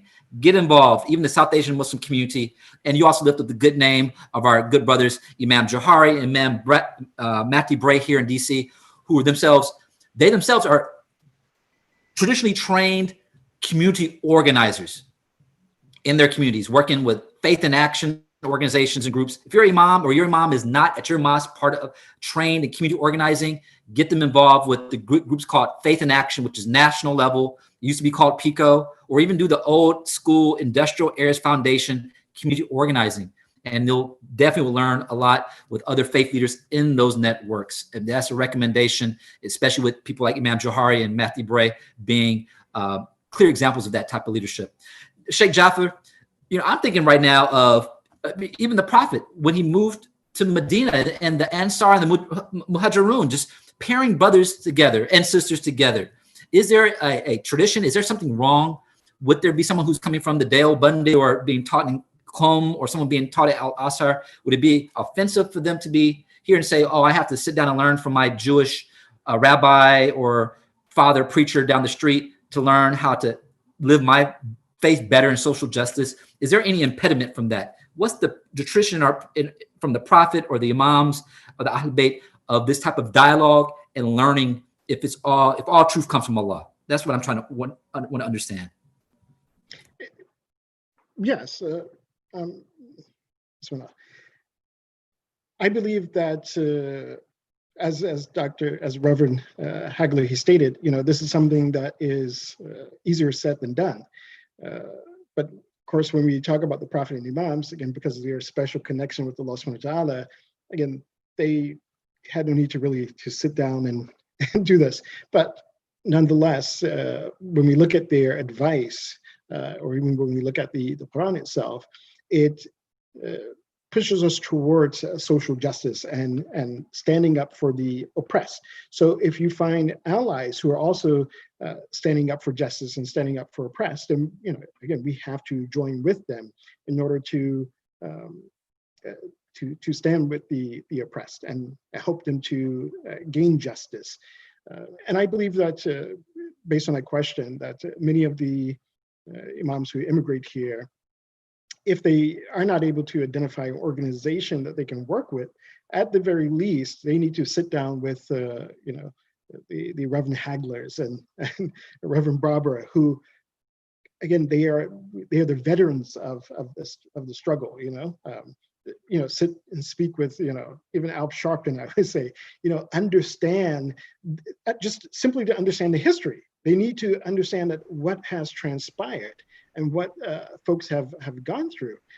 And I'll quote Al Sharpton, you know, Reverend Al Sharpton here, because he said it so nicely and it's so true, that he says, when the officer had his knee on the neck of George Floyd, he says, this is so symbolic.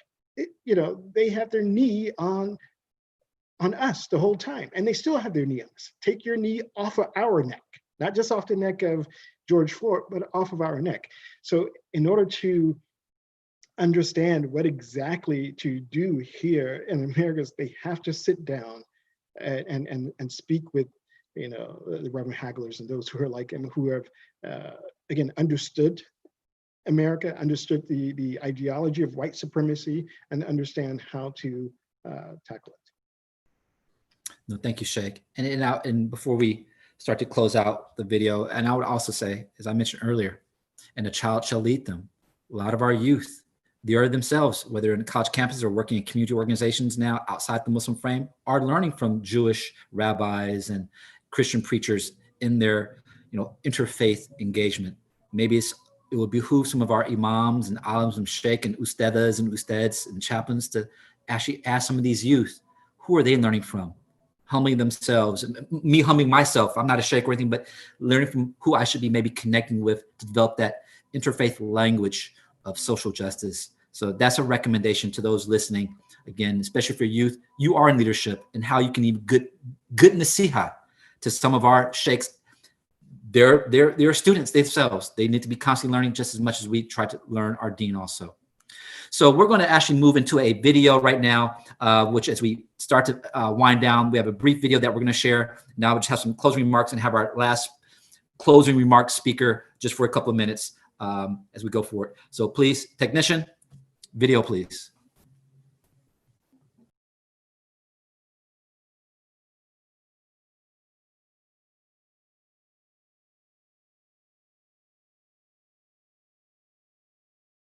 أعوذ بالله من الشيطان اللعين الرجيم بسم الله الرحمن الرحيم الحمد لله رب العالمين والصلاة والسلام على محمد وآله الطاهرين. Dear sisters and brothers in Iman, Assalamu alaikum wa rahmatullahi wa barakatuh. Let me begin with the ayat of Quran from Surah Al-Hujurat, ayat number 13, where Allah subhanahu wa ta'ala says, Ya ayyuhan nas, inna khalaqnakum min dhakarin wa untha وجعلناكم شعوبا وقبائل لتعارفوا إن أكرمكم عند الله أتقاكم إن الله عليم خبير. God has created us all differently. There is no denying it. And there are some qualities. When we dig down deeper, we will find that some people are superior to others. People will say this difference doesn't exist. Everyone is equal. But really, we all know this isn't the case. The simple fact is that some people have achieved higher level of Iman and Taqwa. And if you were nodding your head in agreement to my previous sentences, thinking it was about race and not Iman and Taqwa, then you are part of the problem. As human beings, we prefer to see variety in everything around us. This is perhaps a reflection of the practice of Allah subhanahu wa ta'ala and the way diversity is manifest throughout the universe. The most comprehensive verse is from chapter 35, ayat 27 and 28, where Allah subhanahu wa ta'ala talks about diversity in vegetation, inanimate objects and living beings. ألم تر أن الله أنزل من السماء ماء فأخرجنا به ثمرات مختلفا ألوانها. He says, don't you see that Allah sends down rain from the clouds? We bring forth with it fruits of various colors, and of course tests and shapes also. ومن الجبال جدد بيض وحمر مختلف ألوانها وغرابيب سود. Don't you also see that there are in the mountains stripes of white and red and of various colors, including intense black? And then he goes on to say, وَمِنَ النَّاسِ وَالدَّوَّابِ وَالْأَنْعَامِ مُخْتَلِفًا أَلْوَانُهَا. He says, and also among the people, the animals and the cattle, there are different colors. And verily, إِنَّمَا يَخْشَى اللَّهُ مِنْ عِبَادِهِ الْعُلَمَاءِ, and verily only the learned ones from Allah's servants truly fear Him. Verily Allah is powerful and forgiving. So when we look at this issue of diversity in human race, we see that Allah subhanahu wa ta'ala specifically talks about it when he refers to the diversity of languages and colors that we possess. In chapter 30 of the Quran, Allah subhanahu wa ta'ala lists some of these signs of His power and glory. In verse 22, He says, وَمِنْ آيَاتِهِ خَلْقُ السَّمَاوَاتِ وَالْأَرْضِ. He says, and also from His signs is the creation of the heavens and the earth, وَإِخْتِلَافُ أَلْسِنَتِكُمْ وَأَلْوَانِكُمْ, and the diversity of your languages and colors. إِنَّ فِي ذَلِكَ لَآيَاتٍ لِلْعَالِمِينَ. Verily in this are signs for those who are learned in science and language and in human behavior. So diversity in human race, color and language is not a negative attribute. Rather, it is a point of reflection for mature beings who possess true knowledge. In verse 13 of Surah 49, addressing the human beings in general, Allah subhanahu wa ta'ala says, Ya ayyuhan nas, O the people, inna khalaqnakum min dhakarin wa untha. We have verily created you from a male and a female. Allah could have skipped the process of reproduction and we all could have been created in the same manner. However, Allah also enjoys diversity. And so He says further, and we have made you into shu'uban wa qaba'ila, and we have made you into nations and tribes so that you may know one another. Despite the fact that all human beings are children of Adam and Eve, we all are part of unique histories and cultures. So diversity in color, features, and language are signs of God's power and glory. This is a fact that should be explored, shared, and celebrated, not degraded, humiliated, or erased. Problems begin when our colors, features, language, nationality, or our tribe or race are used to create an ill-perceived societal hierarchy. When we start considering one superior over the other on racial basis, we are in direct conflict with Allah's teaching. There is no concept of a pure or chosen race in the human family. All are from Adam and Eve. There are some communities who devote many resources in the name of preserving and protecting their language, culture, and way of life. And it is important to have a recorded history that future generations can refer to. However, when it reaches a level where you consider yourself superior to others, a level where you look down upon an entire race, a level where you exhibit an instinct of disgust at being seated beside someone different or praying behind someone of a different color, that is when you have strayed from cultural preservation to cultural aggression. If you are genuinely looking for a criterion of preferring one person over another, then you should look at the next sentence in that verse 13 of Surah 49, where Allah subhanahu wa ta'ala says, Inna akramakum indallahi atqakum, where He states that the criterion of superiority over others is taqwa, righteousness, the inner power which keeps you constantly aware of God's presence in your life and prevents you from giving into the temptation to commit sins. One of the serious ones is racist words and actions. Moreover, this cannot be the standard of quality of a tribe or a nation. This is a trait of individuals. Those individuals could be of varying skin tones, tall or short, rich or poor, because taqwa as an inner power has no color.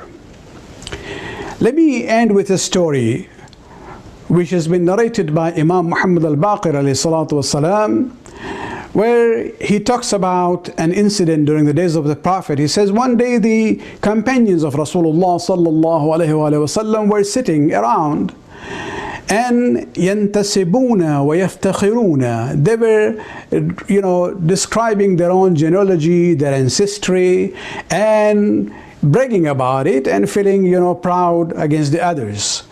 And in that gathering was Salman also. And remember, he was an outsider as far as the tribe and the race is concerned. So one of the companions by the name of Umar, he said, Ma nisbatuka anta ya Salman wa ma asluka. What is your genealogy, O Salman? What is your origin? And this is where Salman responded in a very beautiful way. He says, Ana Salman bin Abdullah. I am Salman, the son of the servant of Allah subhanahu wa ta'ala. كنت ضالا فهداني الله بمحمد صلى الله عليه وآله وسلم. I was lost and Allah subhanahu wa ta'ala guided me through Muhammad. وكنت عائلا فأغناني الله بمحمد. And I was poor and Allah subhanahu wa ta'ala made me free from need through Muhammad صلى الله عليه وآله وسلم. وكنت مملوكا فَعَاتَقَنِي اللَّهُ بِمُحَمَّدٍ صَلَّى اللَّهُ عَلَيْهِ وَآلِهِ وَسَلَّمَ. I was a slave, but I became free. Allah made me free through Muhammad صلى الله عليه وآله وسلم.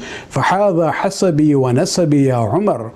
This is my honor and this is my origin, or Umar. And then the Prophet sallallahu alaihi wasallam came outside from his home, and Salman described the conversation that he had with the companions. And this is where the Prophet then addressed the companions, especially those who were from Arab and Quraysh. He says, Ya ma'ashar Quraysh, O people of Quraysh, the honor of a person is his faith, his virtue is his character, and his origin is his intelligence. Then the Prophet recited this ayat from Surah 49, ayat number 13, and then he says, Ya Salman, O Salman, none of these people have any superiority over you except by taqwa. So if you are more righteous compared to another person, then you are superior to that.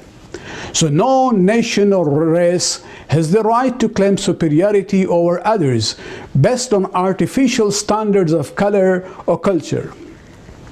Purifying our minds and hearts of this false criterion is the first and the most fundamental step in combating racism.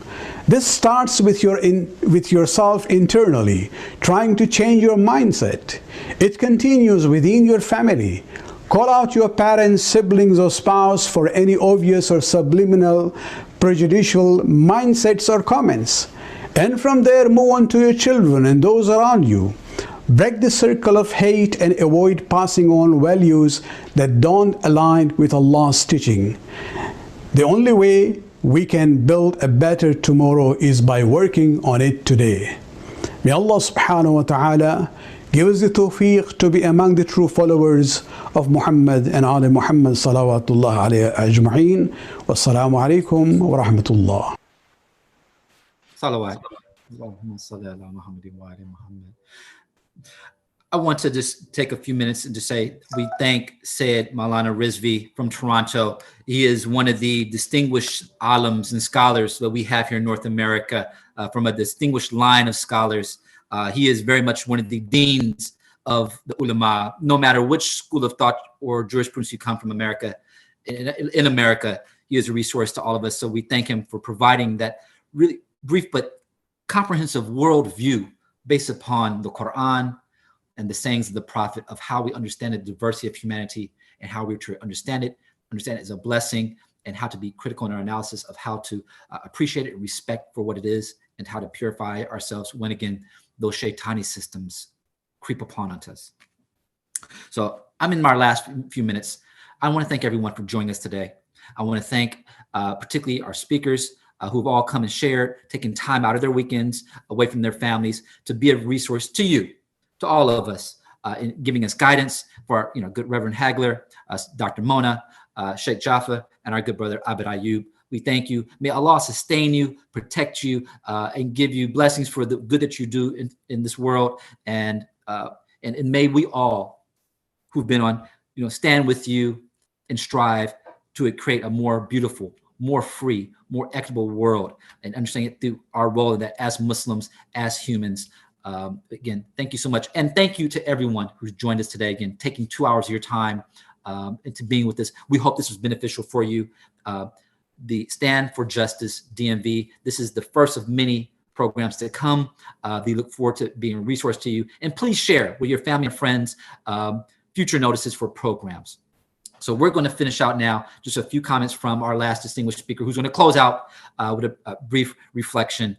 We've had, yes, Sheikh Jaffa, now Maulana Rizvi from Toronto, and now we're joined by our good friend, Syed Suleiman Hassan. Again, along with Sheikh Jaffa, one of the distinguished and the emerging young scholars that our community deserves. And we thank them for the commitment they've made and to receive religious learning, but also understanding and engagement with public issues. Sheikh Suleiman has spent many years studying in Hausa, has completed his PhD in Islamic studies from the University of Chicago, and spent just the past few years also being the resident alim professor at Beit al-Ilm, which is a seminary for Islamic learning in the greater Chicago area. But just for particularly our community here, we have the blessings. He has roots here in the DMV, and he has returned to become the resident alim at one of the local masjids in Northern Virginia. And I look so much forward to being engaging with him. But we're going to give our closing out. These are my final words. Thank you to everyone. Again, as I said, may I be a resource to you and the work that I do. There's ways to connect with me. I look forward to engaging.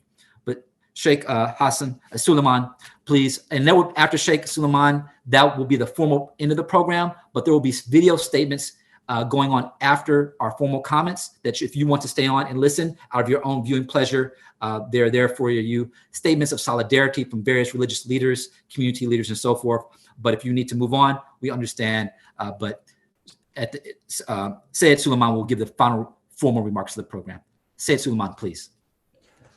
Bismillah ar-Rahman ar-Rahim, with the name of God, the kind, the merciful. Assalamu alaikum, peace be with all of you. We have gone a little bit over our allotted time, and that's because we had a very rich discussion and a very beneficial panel. So thank you to all of you who shared your wisdom, experience, and insights. I know I learned, and I think all of us did learn. And the technical difficulties at the beginning, I apologize for them, but hopefully all of the information will be available. And I do encourage those of you who are able to listen to the statements of solidarity that we will be playing at the end of this program. Those statements of solidarity from members of our community, young and old, they are what will, inshallah, keep this cause going, flourishing, and expanding, inshallah, until it is able to achieve the results that we are all seeking. In closing, I think the one thing that comes to my mind, and maybe many people, is this movement is so long overdue in our society. It's a wonder, and I think Reverend Hagler hinted at perhaps some of the causes when you quoted LBJ. But it's a wonder that in this wealthiest of societies, there is so much hunger, there is so much homelessness, there is so much oppression, there are never-ending wars, and yet there hasn't been the kind of inspiring mass movement, at least within the memory that somebody of my age would have, against all of that oppression and that suffering. And when I mean mass movement, I mean a sustained mass movement that brings results. There have been many movements, and I don't want to trivialize that in any way. And those of us who believe in God, we believe in providence. And we believe that when there is a spark that starts a mass movement, that is according to the plan and the wisdom of God. And I truly believe that this movement that we have the honor of witnessing and being a part of is part of God's infinitely wise plan.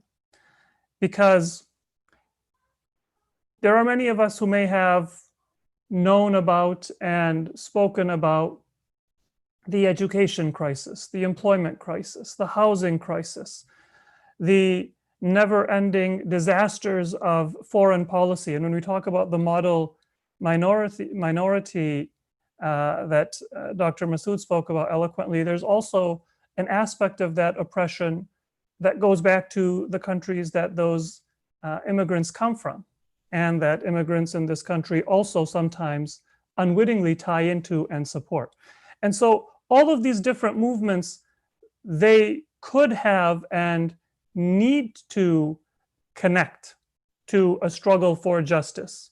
But I see the hand of God and the wisdom of God in the fact that we started from Black Lives Matter, because this is the history of this country, that when there is a recognition of the oppression that exists within society, a few people are taken from the top, given a portion of what they are seeking, maybe some economic rights, some social rights, and then that is used to perpetuate the victimization of the rest of those who are suffering. And for too long, it has been the Black community that has always been left without any of its just demands being met. If you look at the history of this country with the Federal Housing Authority, or with the Social Security Act, or with the National Labor Relations Act, the GI Bill,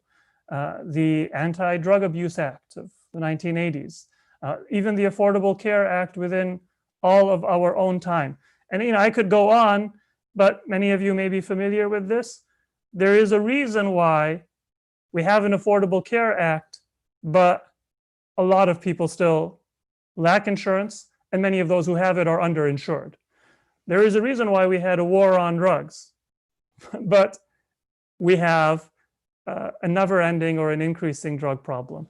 And the hand of God is that this movement represents not the skimming off the middle class. So they see their interests as being separated from the rest of those who are oppressed, or the model minority. But as, and I don't want to quote scripture when there is a reverend here. If my reference is mistaken, please correct me. But if I'm not mistaken, in Matthew 25:40, there is that very beautiful statement that truly I tell you, whatever you did for one of the least of these brothers and sisters of mine, you did for me. And we have an Islamic tradition where God says that what you do for those who are at the bottom of society, that you have done not for that person, but you have done for God.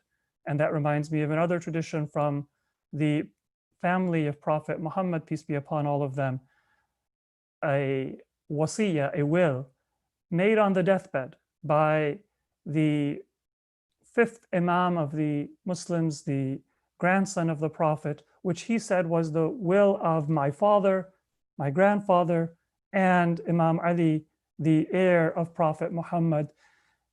Beware of doing wrong to somebody who finds no one to help them against you but God, because that person has the strongest support. They have God by their side and God at their back. And so it is a beautiful thing for us to be able to live at a time when that realization comes. Through our faith, let us remember that this is not an economic struggle, not a social struggle or a civil struggle. It is first and foremost a spiritual struggle for dignity and for recognizing and respecting the value of all of God's creation in the human family and in the world around us, in nature and in the environment as well. And I will close, and I know that we are well over time, but with just one thought. It would be a tragedy for this to become a purely political struggle. And Brother Abid, you mentioned that we do have to think about how we translate our work on the political level, and that is important. But we shouldn't reduce our work to that political level. The destiny of a society is decided not in its halls of power, but in the hearts of its people. And solutions lie not in the decisions of a court or in votes at a ballot box, but in the dreams within us and the values that we live out. Let us have dreams and let us live values that are worthy of our spiritual and our religious traditions. Peace be with all of you. And we will now have statements of solidarity. I encourage all of you to tune into those. And once again, thank you to all of you who shared your insights and those of you who listened to this program. Ar-Rahman-Ar-Rahim, and of his signs is the creation of the heavens and the earth, and of the diversity of your languages and your colors. Indeed, in that are signs from those of knowledge. Surah 30, Ayah 22. All people are the same in the eyes of Allah. The ideas of social justice supported by the Declaration of Independence on which this country was established, but more importantly Islam, show us that we must take a stand, whether that be through social media presence, signing petitions, or keeping up to date with our world in order to continue our struggle for justice. In the case of social injustice, we must use our voices to generate a change, and striving towards a common goal is one way to end social injustices around us. It is our job to stand with our African American brothers and sisters against the unjust police brutality they face, alongside the establishment and systemic racism that has kept African Americans subdued in society. Although I have color in my skin and am part of a minority, I will never understand the struggle of being African American no matter how hard I try. Empathy is important, but there needs to be action first. There must be change, and not just through legislation, but through widespread ideas and beliefs that are imperative to change so that we as Americans can say that all men are created equal and that the color of one's skin doesn't predetermine a person's worth. Hi friends, Assalamu alaikum wa rahmatullahi wa barakatuh. My name is Mirza Askari Hussain. Originally I'm from India, based in Kuwait. I'm here to take part in the giant and the great protest in favor of George Floyd, a victim of cool blood murder in the United States of America. To take part in this protest, I would like to give few words and few suggestions. The words to the government personnels and the suggestions to the protesters. My words are as follow. United States of America is said to be among one of the greatest democracy in the world. United States is said to be one of the greatest place where the diversity of culture, color, languages are very apparent and significant. United States of America, the government of United States of America claims to lead the world in terms of justice and humanity. United States of America claims to fight against terrorism and fights to remove the terrorism. So now I have few questions. If United States of America is among the most democratic country in the world, so why democracy is being crushed now? If United States of America is said and claim, and it's actually means a hub of diversity of cultures, so why few communities are being crushed and are being deprived of their rights? If United States of America claim to lead the world in terms of justice and to remove terrorism, so why its own people are being terrorized? This is my questions, and I'm really ashamed to see what is happening in the United States of America. My suggestions to the protesters, dear protesters, people across the world are with you. Definitely you protest for your rights. You must not be deprived of the right. What had happened with George Floyd, it is unacceptable and it is totally unjust. But I would like to suggest you, being a protester, that protest for your right with a justified attitude and a justified manner. Do not protest for justice with an unjust attitude and with an unjust activities. So please do not spoil the public properties. Don't think that the public properties is owned by the government. Rather, government is a caretaker. The owner of the public properties is you yourself. So if you are spoiling and harming the public properties, you are harming yourself. So this was my suggestion to the protesters in the United States of America and across the world. I would like to end my suggestion and words with an hashtag that I am against the oppressors and I stand with the oppressed. Be blessed. Take care of yourself. Fight for your right. Wassalamu alaikum wa rahmatullahi wa barakatuh. Assalamu alaikum. My name is Ali Mohsin and I will be sharing my thoughts on racial discrimination. Due to widespread injustice and unfair laws, many in this country have faced pain and suffering throughout the US history. Here are some of the contrasts between fiction and reality when we closely examine history. Harriet Tubman freed slaves, helping them cross a bridge of freedom, but still today, society has not crossed the bridge of prejudice and hate. In 1955, when Rosa Parks stood up for a seat on the bus, even today, society has not given the seat of rights to blacks and other minorities in this free country. Dr. King marched through the streets of this free country to raise voices for oppressed Black communities. On the same streets today, many innocent Blacks are still unable to breathe due to unjust forces. In 1964, the Civil Rights Act was passed. Although it changed the Constitution on paper, it was not fully able to change the equation of racial and social equality. When the 13th Amendment was passed, it enacted to remove chains from the necks of African slaves.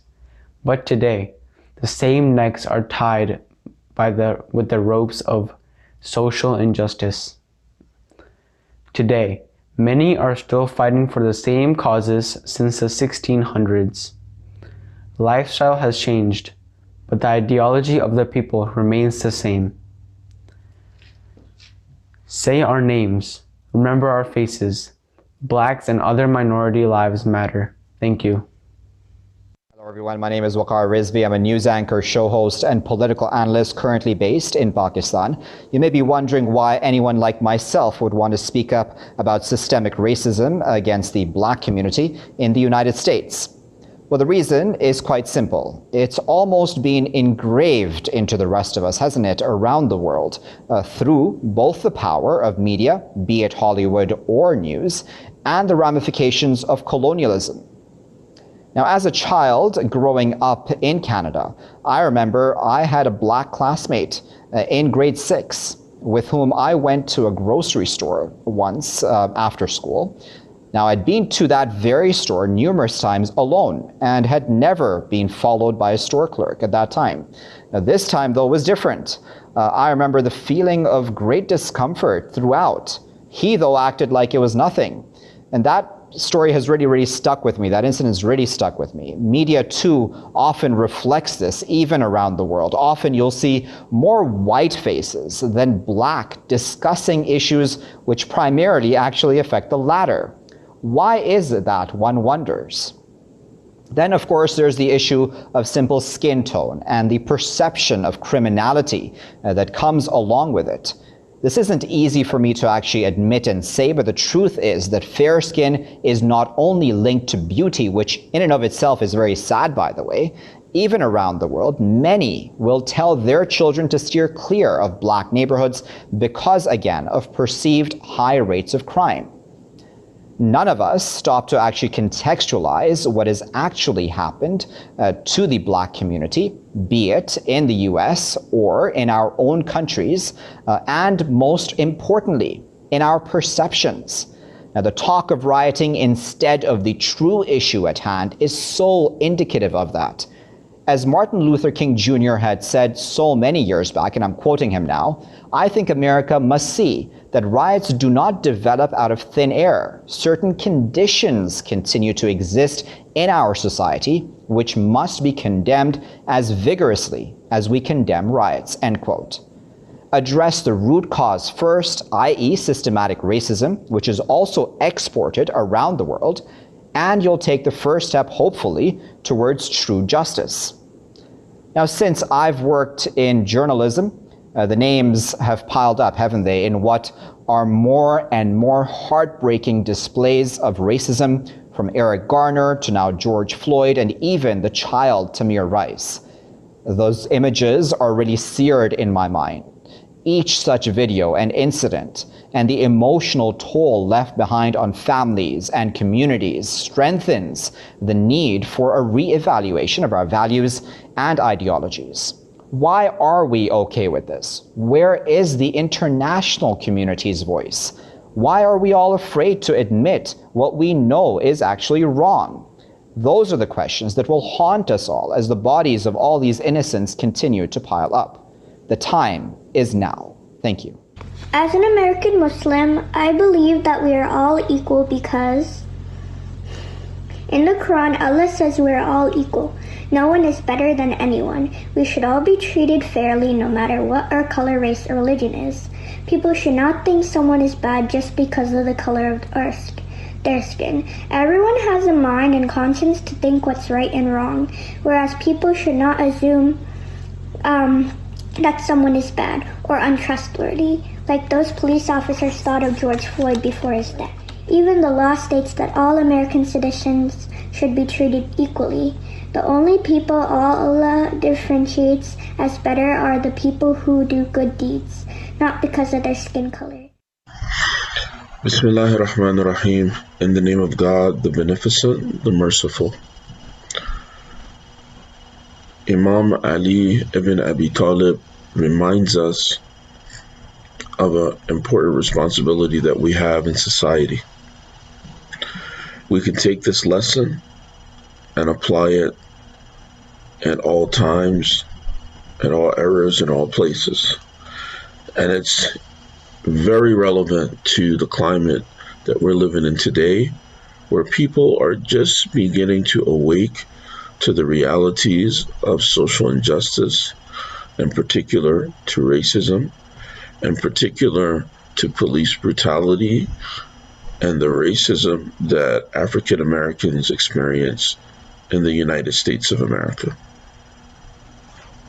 What did Imam Ali say? He said, stand against the zalim, against the oppressor, and be a helper to the mazloom, to the one who is oppressed. This means that there can be no quiet bystanders. You can't sit back and watch things happen and unfold and transpire and people suffer and not feel any obligation to do anything. If we do feel indifferent, or we do feel not enraged by this kind of injustice, like murdering a man by putting your knee on his neck while he pleads for his life, as an officer whose job is to protect and serve, while other officers are doing what? What are the other officers doing? They're just chilling. They're watching. They're bystanding. They're allowing the oppression and the murder to happen. They became accomplices in this murder. Please think about the event that happened in Karbala. There was a group who is mentioned, Ummatan Qatalatk. There's a group that they murdered Imam Hussein, peace be upon him, and his companions. There was a group, Sama'at wa radiyat bih, or wa radiyat bidhalik. There was a group that heard the cry, Hal min nasirin yansuruni? Is there anyone to help us? But they were okay with it. They were content with it.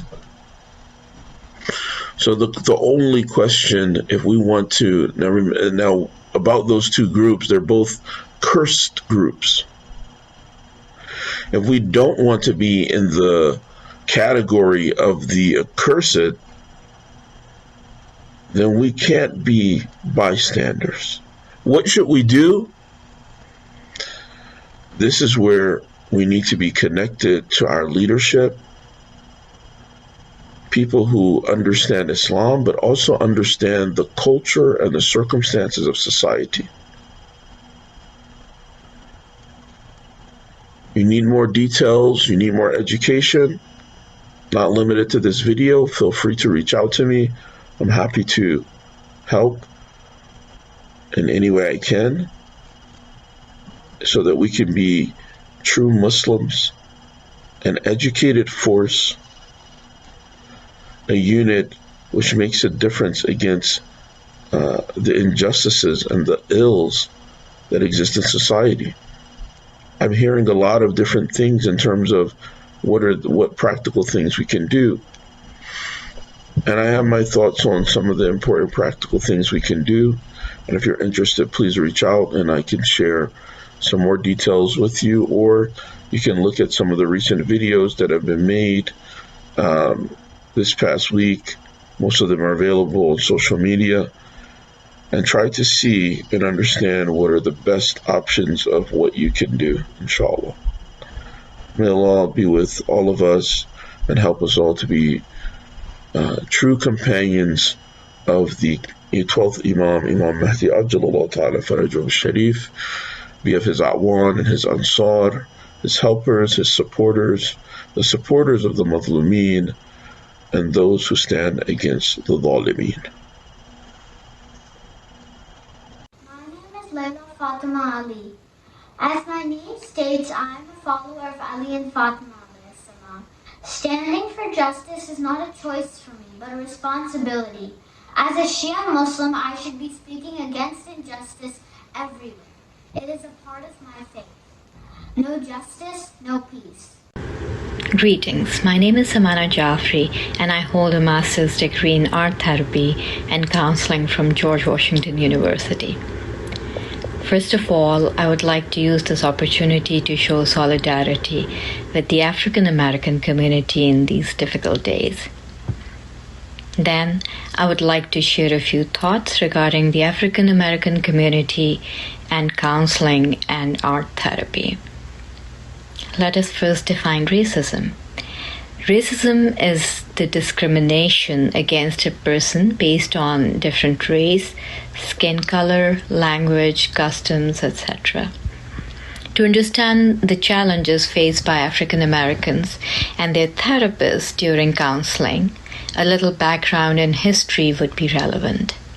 In the history of the United States, people of African heritage have been specially discriminated and marginalized.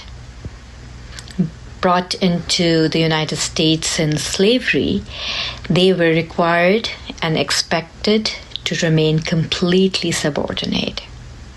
That mentality did not change even when slavery was abolished. African Americans were kept from feeling proud of their race and culture by the actions of whites in order to keep an upper hand. Centuries of systematic suppression and discrimination have resulted in various unique psychological pressures in the Black community, to which there are a variety of responses. It is common for many Black clients to feel angry and defiant towards a society in which their mistreatment is normalized. How these feelings translate to their perception of social change often differs drastically by the client's socioeconomic status and life history. Relatively socioeconomically stable clients usually find it easier to believe the idea that change is best accomplished within the system by means of peaceful protests and community engagement. However, the more you're thrown against a wall, the more you're hurt. And clients with harder lives often express frustration due to the feeling that they have little real agency over their society, and that their lives largely feel like a death match between them and the world. Society in general, and the police force in particular, have failed to accept and honor these feelings. Some of the essential themes that need to be addressed in counseling with the African American population include, firstly, the basic need to be heard and understood. Secondly, how ethnic identity influences therapy. And lastly, being held to a different standard on top of all the odds stacked against them. I'm glad to see that initiatives such as Stand for Justice are providing a platform for giving a voice to the marginalized, and therefore helping address the discrimination and oppression prevalent in our society. I hope to see more changes coming in future because of these initiatives. Thank you. Assalamu alaikum. My name is Mona Suleiman. I'm a clinical psychologist in private practice in Alexandria, Virginia. I wanted to talk for a minute about implicit bias. The current awareness of the police and societal racial inequalities beg the question of why certain people who don't appear to be racist act in such prejudicial ways. Psychologists believe that the answer to this lies in something called an implicit bias. Implicit bias is our unique set of stereotypes and assumptions that we develop through our life from information that we've gathered from our parents and media about other races, and if we do nothing and don't challenge them, they'll continue to remain in our minds. One way to combat racism is by addressing our own implicit biases, by being aware of them. And some of the ways that we can do this is to ask ourselves challenging questions and wonder what other people in different situations would feel and think, try to think of outside of ourselves. That's called perspective taking. And by challenging our own assumptions and beliefs about a particular race, we need to stop and take note when our experiences actually challenge what these stereotypes are. So if something that goes against your stereotypes occurs, hopefully it would be a positive experience, and that's something that we need to acknowledge and make note of in an effort to try to challenge and change our implicit bias. Another way to challenge our implicit bias is very simply by interacting with people that we're unfamiliar with, to increase our awareness of those and experiences of those that are different from us. So I think through understanding and acknowledging our own implicit biases, then we can slowly try to make a difference in changing the way that we interact with others and sometimes be more aware of the subconscious messages that we give ourselves when we're interacting with people that are different from ourselves. Thank you.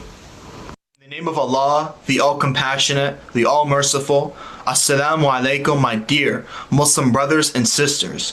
We are right now lucky to be alive in a time where the world is crying out for justice. More specifically, in America right now, we are tired of seeing innocent black men and women being abused by our justice system. As Muslims, we know that Islam is a religion of justice, and we know that we must care about racial discrimination.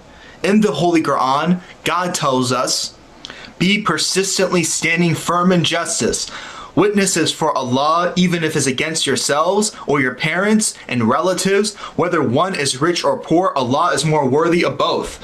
So follow not personal inclination, lest you not be just, and if you distort your testimony or refuse to give it, then indeed Allah is ever what you do acquainted. And we know that as Muslims who care about justice, that we must also care about the problem of racial discrimination, because it is a matter of injustice happening and we must fix that. And the Holy Prophet, peace be upon him, tells us, whoever possesses in his heart asbiyah, even to the extent of a mustard seed, God will raise him on the day of resurrection with the pagans. This is no small statement, and we need to take time to ponder on it.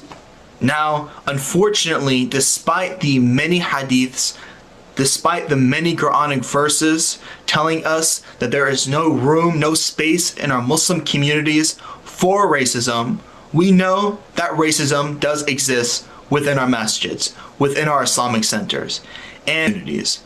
Step one is understanding what racism is. This right here is not racism.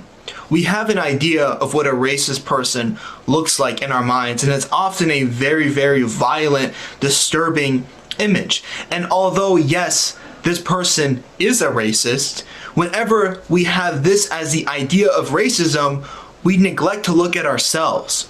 If we break this down, essentially racism is our own internal bias against a different race. And oftentimes we don't think that we're racist or someone that we know who we love is racist because there's no violence. But racism is just a matter of the bias that we have. Brothers and sisters, we have to accept that every single person has their own bias. We have our own biases, and having your own racial bias doesn't make you an evil person. And there are good people who are racist. But the only way for us to tackle this problem is us to first acknowledge that it exists, instead of pretending that it doesn't exist, that we're all perfect, that no one in the community is racist, no community leaders or people who attend our programs are racist. This is simply not the case. Step number 2, after step 1, which was acknowledging that we have biases, we must now acknowledge what our biases are. We must examine them deeply, look into them, try to understand them.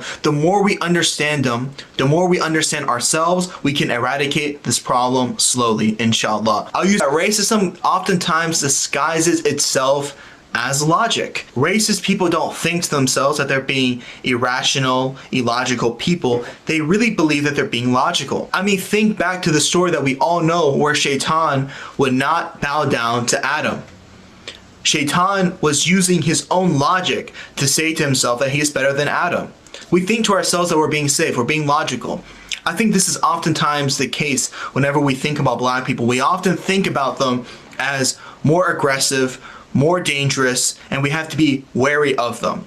And I'm going to give you guys a good way of potentially avoiding this kind of issue. Think about this. If you're only looking to be cautious of one race of someone, it's a handicap. It's actually a way for someone to get behind you and use your own bias against you. Look up pictures online right now of school shooters, of serial killers. You will find that the vast majority of them are all white men. If you saw a man who looked like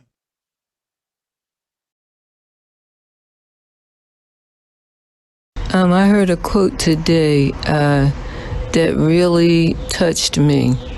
It's by Reverend Tracy Blackman.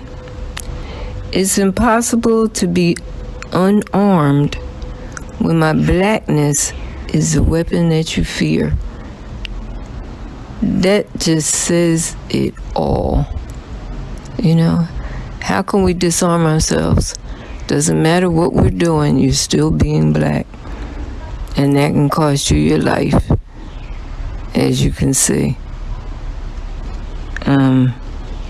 Another quote that I like is that justice, that's the cake. That's the foundation. Peace is the frosting or the icing that you put on the cake. But you have to have the cake first. Justice has been the precondition for peace for many years.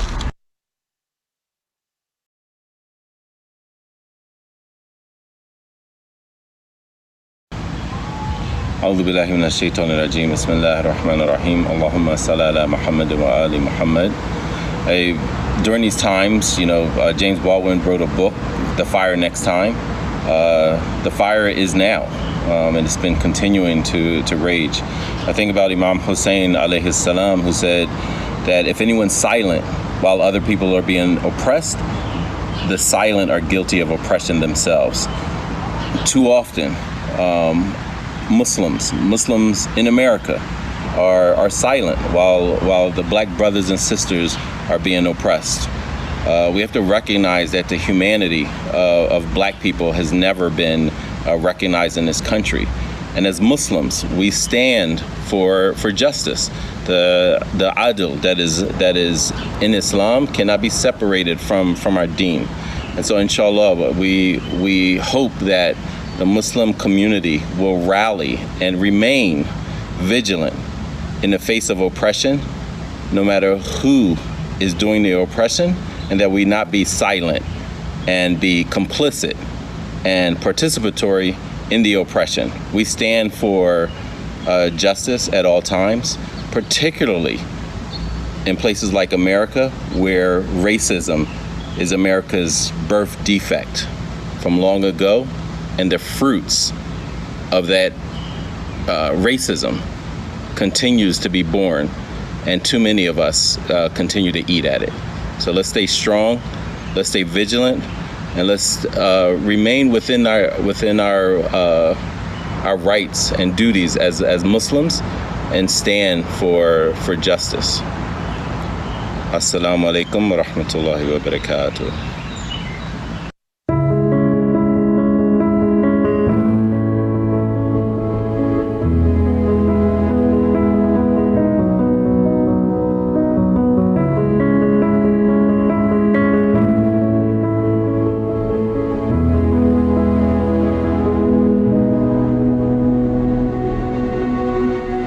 No justice, no peace. No justice, no justice. You said no peace. No peace. No justice. No justice. No peace. No peace. No justice. No justice. No peace. No peace. No justice. Enough is enough. On ground and handcuffed, gasping for breath. George begged for mercy. 8 minutes so rough. White officer and black men. Racism is a real stuff. Choked to death against people of color. The system is so unjust. Enough is enough.